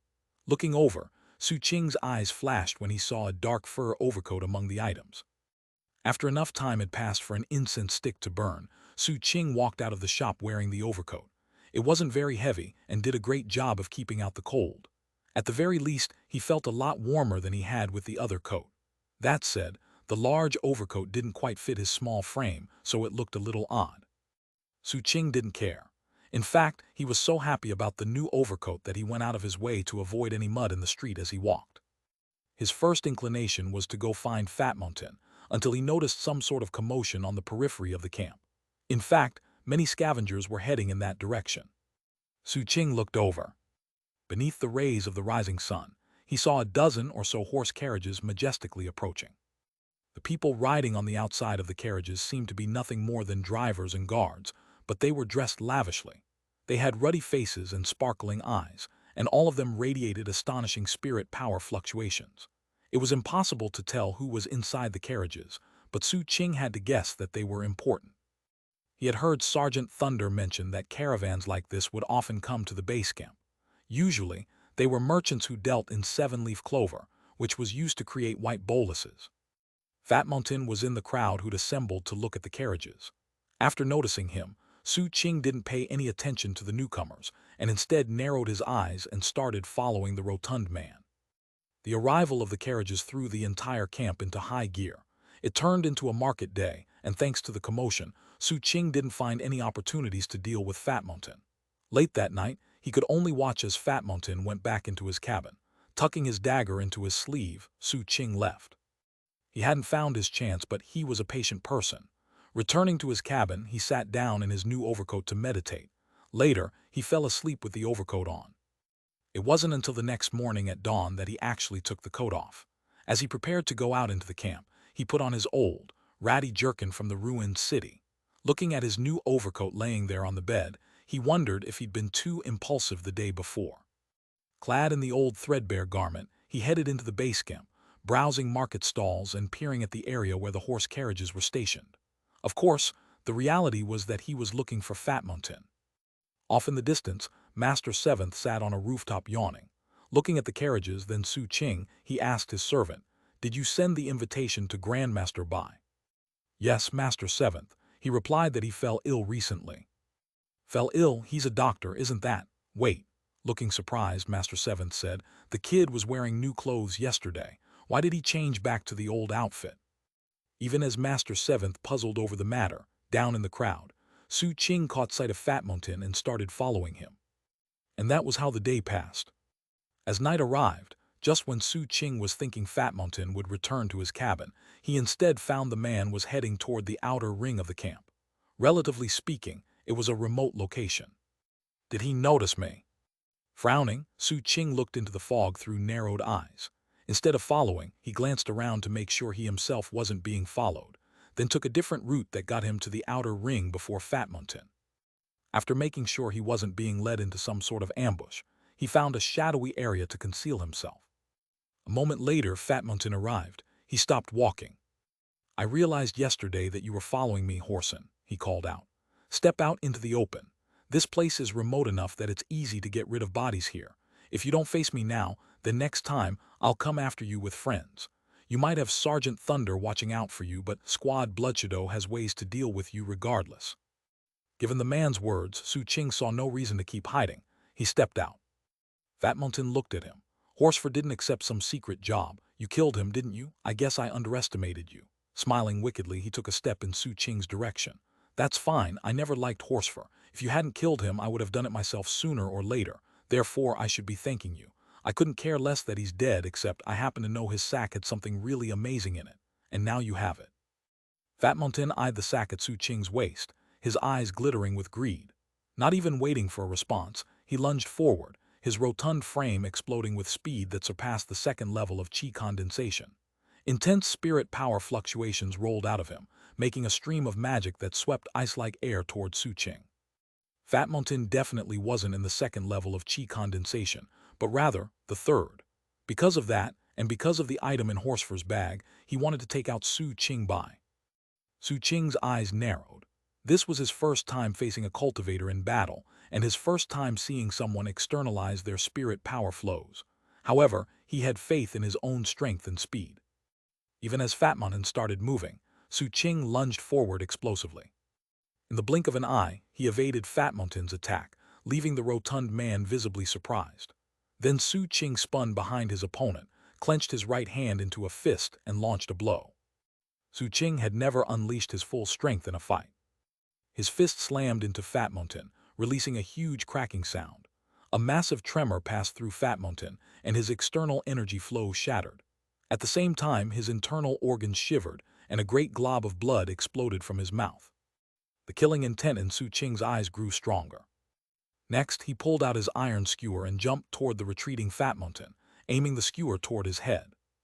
However, right at that moment, Su Qing's face fell, and he immediately lunged in the opposite direction. At the same time, a vicious gleam appeared in Fat Mountain's eyes. Two black streaks of light shot out from his ears, screaming through the air toward Su Qing, one after the other. The two black streaks were winged centipedes that moved with incredible speed. As they neared, Su Qing slashed out with his dagger, chopping them in half. Even still, one of them got within about 7 inches of his face, and the danger of the situation caused his killing intent to grow even stronger. Because Su Qing was forced to back up, Fat Mountain had a moment to stabilize his internal organs. Falling back even further, he performed a double-handed incantation gesture, which made his face turn red. Then he exhaled sharply, spitting out a huge cloud of poison gas. The gas rolled out into a cloud that shot toward Su Qing, accompanied by sharp hissing sounds. Afterward, Fat Mountain's face was pale white, and he even seemed less fat than before. He took another step back, his eyes containing both fear and hatred. Su Qing was obviously a lot stronger than he'd anticipated. Fat Mountain had never considered that, given he was in the 3rd level of qi condensation and had numerous poison-related attacks, he would actually be threatened by someone like this. That poison gas was a trump card of his. If he didn't finish the fight quickly, then he would have to call for help. That was how dangerous this opponent was. Hanging over all of this was the fact that if he cried out for help, he wouldn't get Horsefer's stash. He did have one taboo item left, a piece of amber that he pulled out just in case. However, he hesitated to use it, and instead peered at Su Qing as the cloud of gas roiled around him. To his shock, the gas suddenly parted, and Su Qing shot out from inside. He moved so quickly that Fat Mountain saw nothing but a blur. Heart pounding, he made to smash the piece of amber and took in a breath to let out a shout, but he was too slow. A pitch-black iron skewer stabbed into his head, piercing his skull like a hot knife cutting through butter. Blood sprayed out onto Su Qing. Fat Mountain went stiff, then slowly dropped to the ground. Ignoring the corpse, Su Qing looked around, gasping for breath. They were in a remote part of the camp, but that didn't guarantee that no one had noticed the sounds of fighting. Not seeing anyone around, he hurried to Fat Mountain and grabbed his bag. He was about to dispose of the corpse with his severed snake head when he noticed something in Fat Mountain's hand. Pulling the fingers straight, he found a half-crushed piece of amber. It didn't look particularly special, other than the scorpion tail inside. Su Qing carefully picked up the piece of amber. Then he turned the corpse into a pool of blood like he'd done with the others. Afterward, he sped off into the night. Behind him, the blood soaked into the ground, leaving behind no trace of what had occurred. \\\\. Master Seventh and his servant stepped out from the darkness. Master Seventh watched Su Qing go. He had been there observing the fight the entire time, and looked like he had just realized something. I get it. The kid didn't want to get blood on his new clothes. He's been traumatized by living in poverty and can't bear to ruin his new outfit. His servant sighed. Master Seventh had been pondering this issue for the entire day, trying to determine why Su Qing didn't wear his new clothes. Now he had his answer and could stop wondering.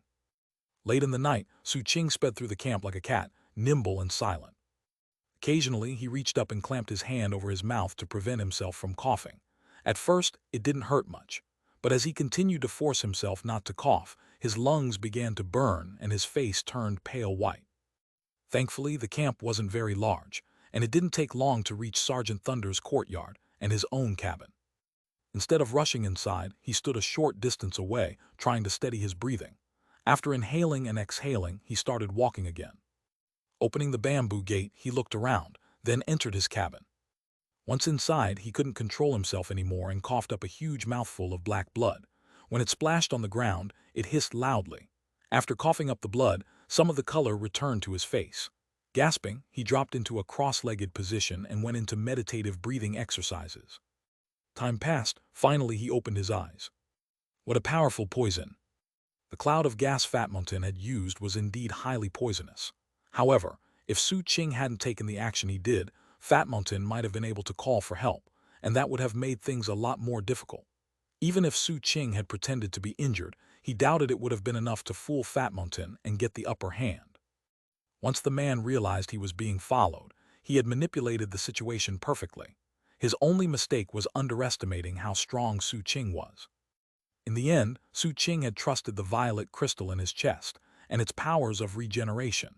He had braved the dangers of the poison gas, rushing forward to kill his opponent as quickly as possible. It seemed he'd made the right choice. The violet crystal really did have the ability to neutralize poisons and repair damage done by them. His lungs still itched, and he still felt like coughing, but those were signs that the healing process was underway. Scavengers are more complicated than they seem.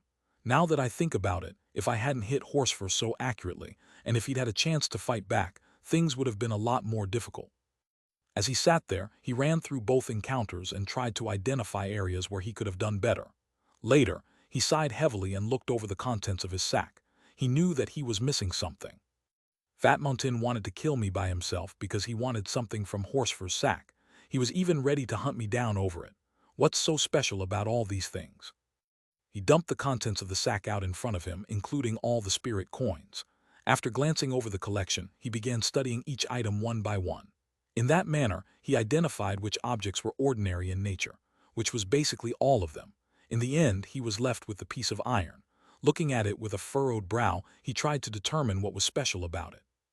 Is this what he was after? It doesn't seem special at all. Is it some valuable crafting material? After some more thought, he put everything away and decided to dig around to find more information about the iron. Next, he looked through Fat Mountain's sack.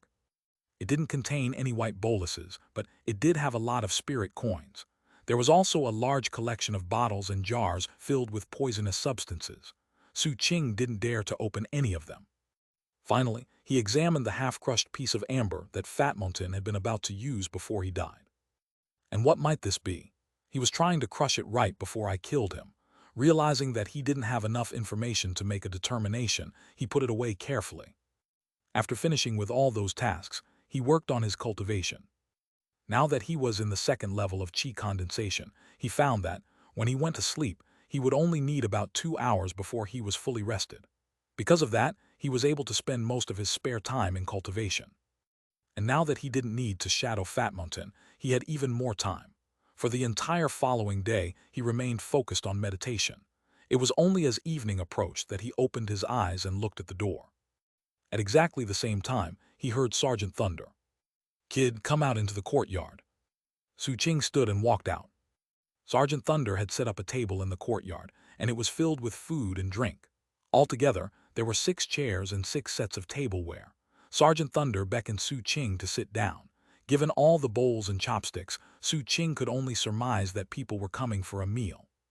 "Have you settled into the base camp over the last few days?" Sergeant Thunder asked, glancing out the main gate. "Pretty much," Su Qing replied, looking over the spread of food. Whether it was because of the extended session of cultivation or the fragrant aroma, Su Qing's belly was grumbling loudly. Sergeant Thunder heard it and laughed. "Calm down, we're waiting for some guests." "You mean the rest of Squad Thunderbolt?" The old man nodded and was about to say something when he suddenly looked back toward the main gate. Su Qing did the. A burly man was there, walking in from the shadowy street. He was taller and more muscular than Cruel Ox, to the point where he was like a small mountain. His muscles rippled with each step he took, and he radiated an intimidating air. He had a huge steel shield strapped to his back and carried a wolf tooth club that was taller than Su Qing. His every footfall caused a reverberating sound to echo out.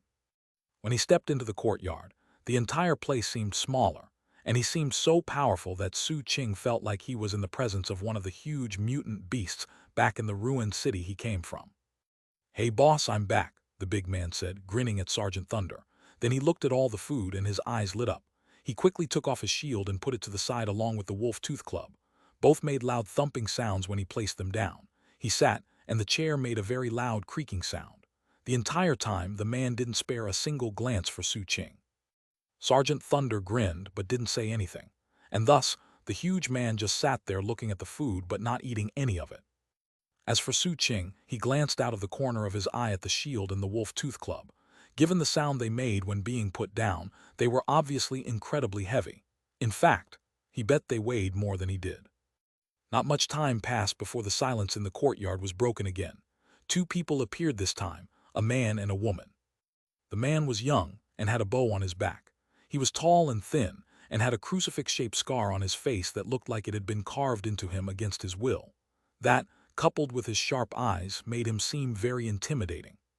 The woman looked to be in her 30s. Her facial features were average, but she wore tight leather clothing that made her extremely sexy and alluring. When they entered, Sergeant Thunder called out a greeting, and as they sat, the young man with the bow gave Su-Ching a very close look. As for the woman, she had a curious gleam in her eye as she laughed and said, "Boss, you went out for one job and came back with a child. I had no idea you were so hale and hearty, old man.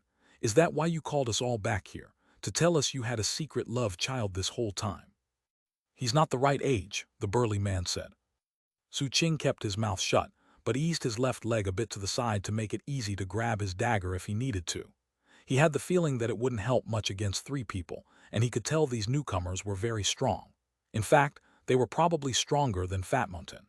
That was especially true of the man with the bow, whose eyes seemed to pierce deeply into Su-Ching.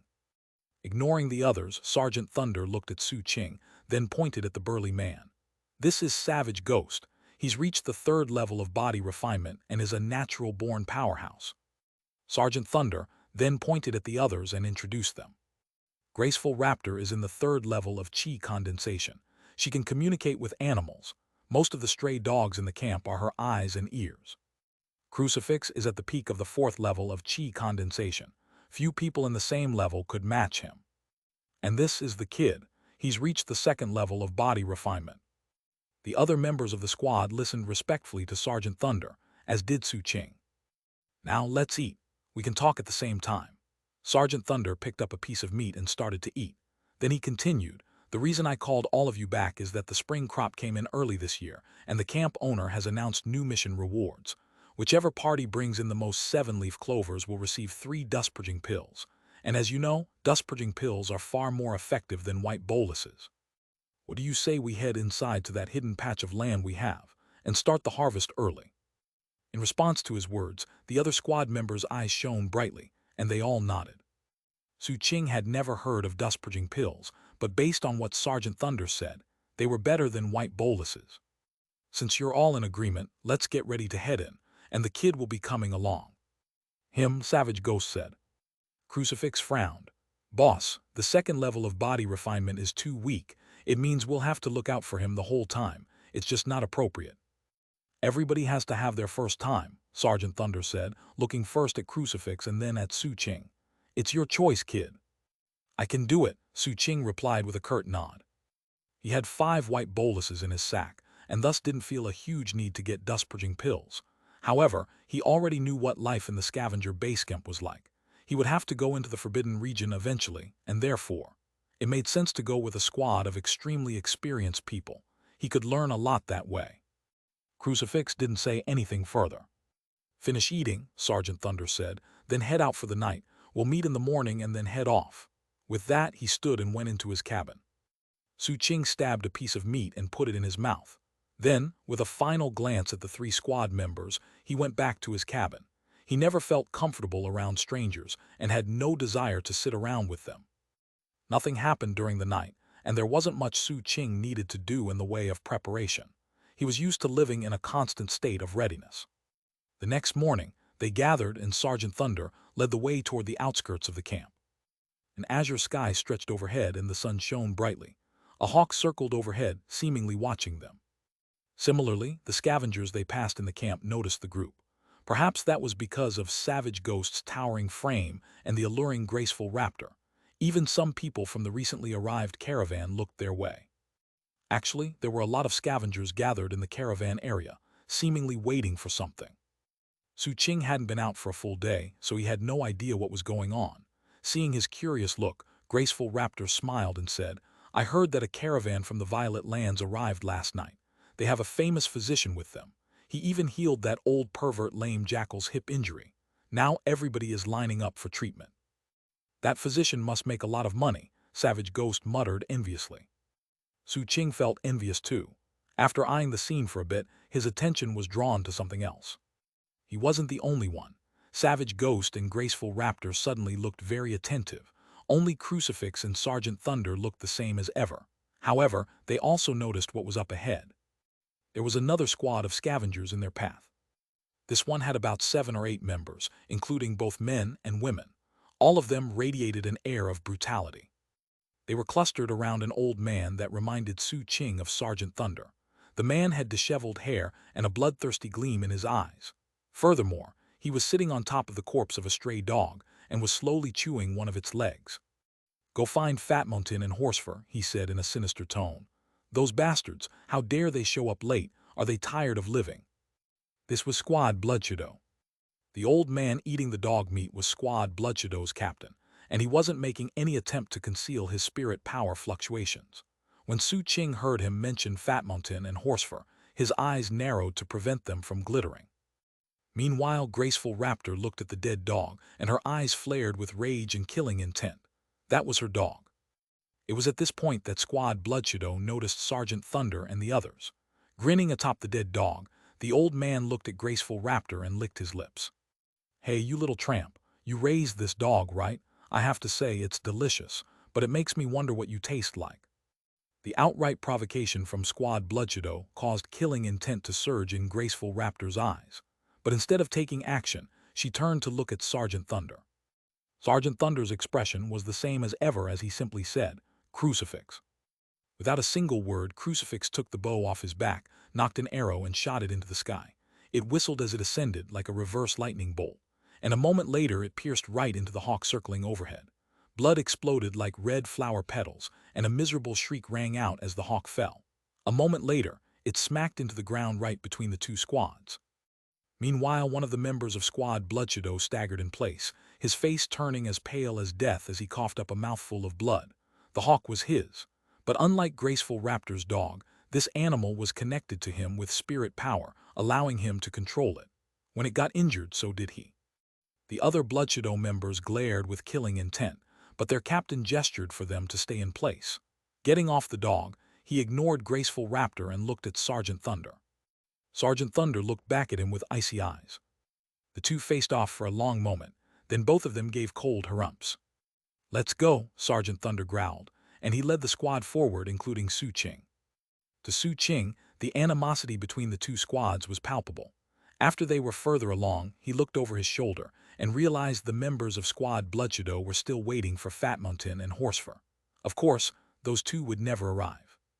Looking back, he followed Sergeant Thunder and the others as they left the base camp.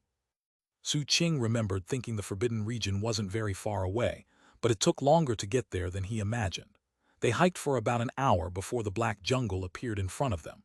The trees spread out as far as the eye could see in both directions. It was already late in the morning, and the sun shone brightly, but the jungle appeared to be a different world altogether. Storm clouds filled the sky above the jungle, complete with lightning bolts that fell occasionally. All in all, the Forbidden Region seemed like a mysterious and dangerous location. Su Qing took it all in silently as he followed Squad Thunderbolt. The squad also maintained silence. However, as they neared, Su Qing could sense them getting tense. He felt the same. At a certain point, he felt a strange sensation, like he'd suddenly stepped into an area of frigid coldness that sucked all the warmth out of his body. That was when he knew he was actually inside the Forbidden Region. Simultaneously, all extraneous thoughts from the outside world were purged from his mind.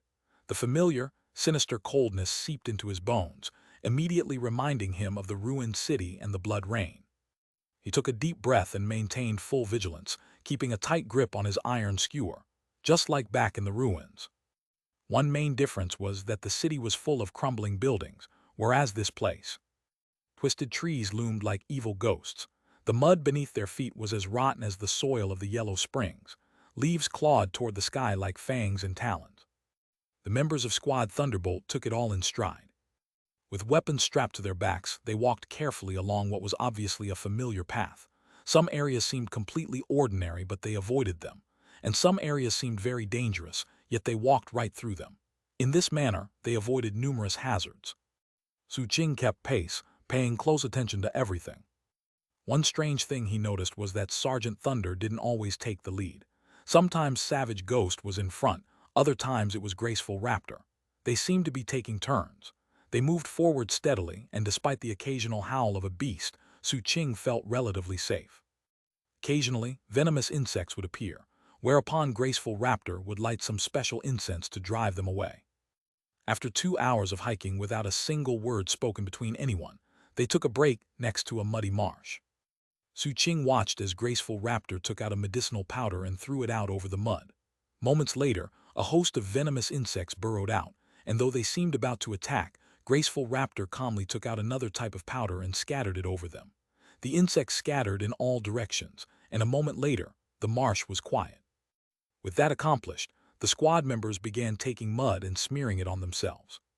"Did you commit everything to memory?" Sergeant Thunder asked Su Qing. "All the details so far?" Su Qing nodded as, without any hesitation, he scooped up mud and smeared it on himself.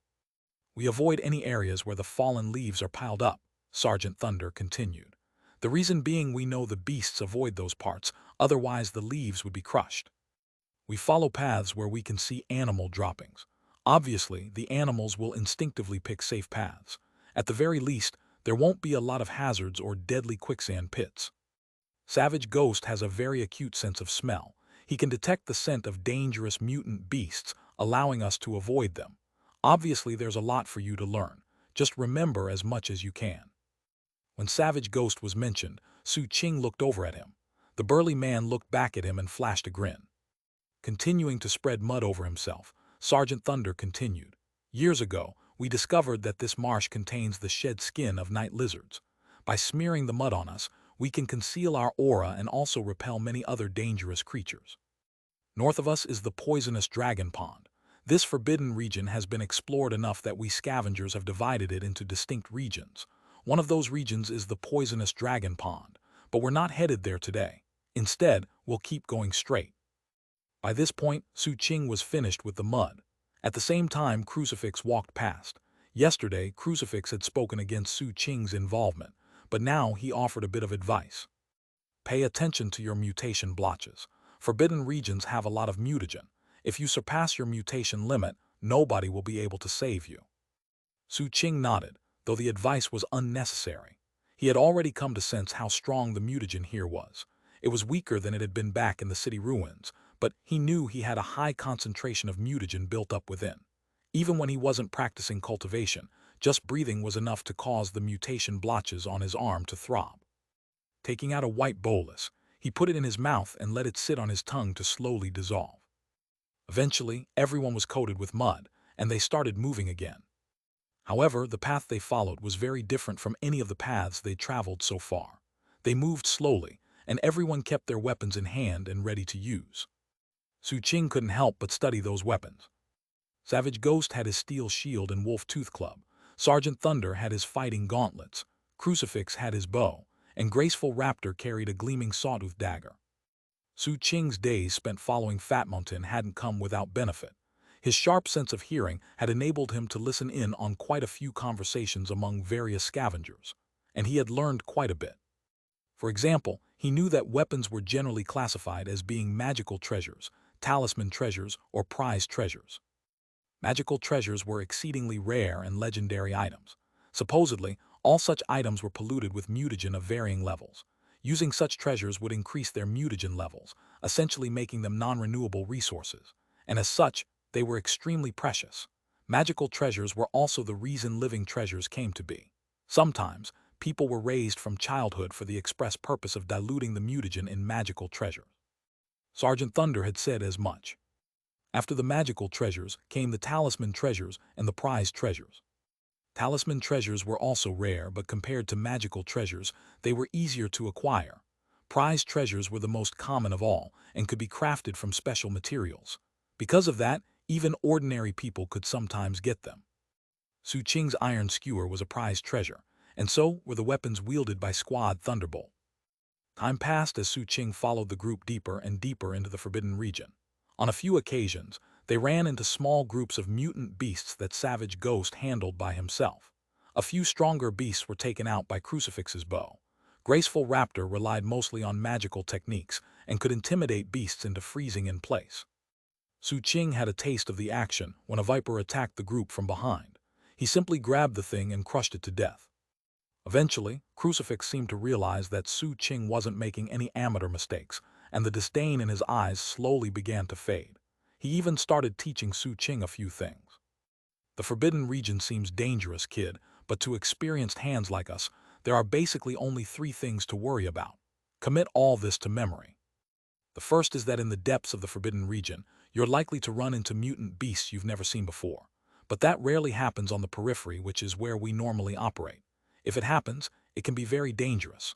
We know how to deal with the mutant beasts we're familiar with. However, the forbidden region is huge, and there are all types of beasts inside with all sorts of powers. A lapse in concentration can be deadly. The second thing is the singing. A look of fear suddenly appeared on Crucifix's face. People say that you can sometimes hear a type of music inside the forbidden region. If you hear that singing, you're almost certainly going to die. I've never heard it myself. In fact, nobody in our squad has except for Sergeant Thunder. Su Qing looked at Sergeant Thunder. The old man didn't say anything, but as he looked out into the jungle, mixed emotions could be seen in his eyes. I'll explain the third danger, Graceful Raptor said, smiling at Su Qing, which also happens to be the most common, and that's the fog of confusion. When it appears, you can hardly see a thing and it's easy to get lost. It usually sticks around for an extended period of time, and if you lose your way inside, you won't make it out easily. And if that happens, mutagen will build up inside you, which in turn means you're on the way to dying. There are 2 ways to deal with the fog of confusion. The first is to dispel it with fire. The second is to have someone born with psychic powers, or someone who's worked hard to cultivate them. Using fire is treating the symptoms but not the root cause. It will clear a small area of the fog. However, this is a gruish fog and you can't keep a fire going forever in it. Eventually, when the fire goes out, the fog will return. In terms of people with psychic powers, our base camp only sees one such person every few decades, and they don't stay around long. They usually leave quickly to develop their powers elsewhere. Savage Ghost, who was taking the lead, looked over his shoulder and said, "There's a 4th danger, and that's other scavengers, especially if they set up an ambush." Graceful Raptor was about to say something in response, when Sergeant Thunder's expression flickered as he looked off into the jungle. "Quiet," he said. Crucifix immediately knocked an arrow to his bow. Graceful Raptor looked around with flashing eyes, and Savage Ghost's muscles rippled. As for Su Qing, he felt his hair standing on end, as though something incredibly dangerous were nearby. Moments later, scattered bits of cold, sinister light could be seen out in the dark jungle. Eyes. Numerous eyes staring at them. As the eyes grew more distinct, they saw black, scaly skin. Huge wolves were approaching, each one as large as an ox. At a glance, Su Qing could see dozens of them, and there seemed no end to them. Maybe there were even hundreds. Every single wolf radiated spirit power fluctuations of the 2nd level. All of the squad members looked worried. It's a pack of black-scaled wolves. They normally roam in areas deeper in the forbidden region. What are they doing out here? Crucifix looked around through narrowed eyes, and Graceful Raptor's face looked wan. To them, a single black-scaled wolf wouldn't be anything to worry about, but dealing with a large number like this was going to be difficult. Of even greater significance was the fact that the mutagen here was strong. Once they started running low on spirit power, and were forced to absorb spirit power from the surroundings, things would get dangerous. In the heat of battle, there wouldn't be time to extrude the mutagen from the spirit power, which meant that their own corruption would increase rapidly.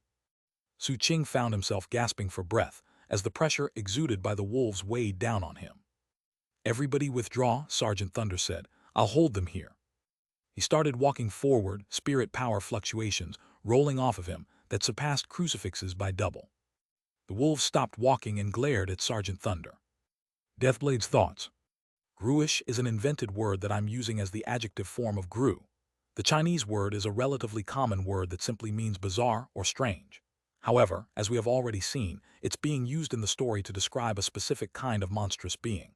When used as an adjective, it usually is supposed to connect to the monster, and I want to maintain that connection. Thus, I'll translate it as gruish when it makes sense.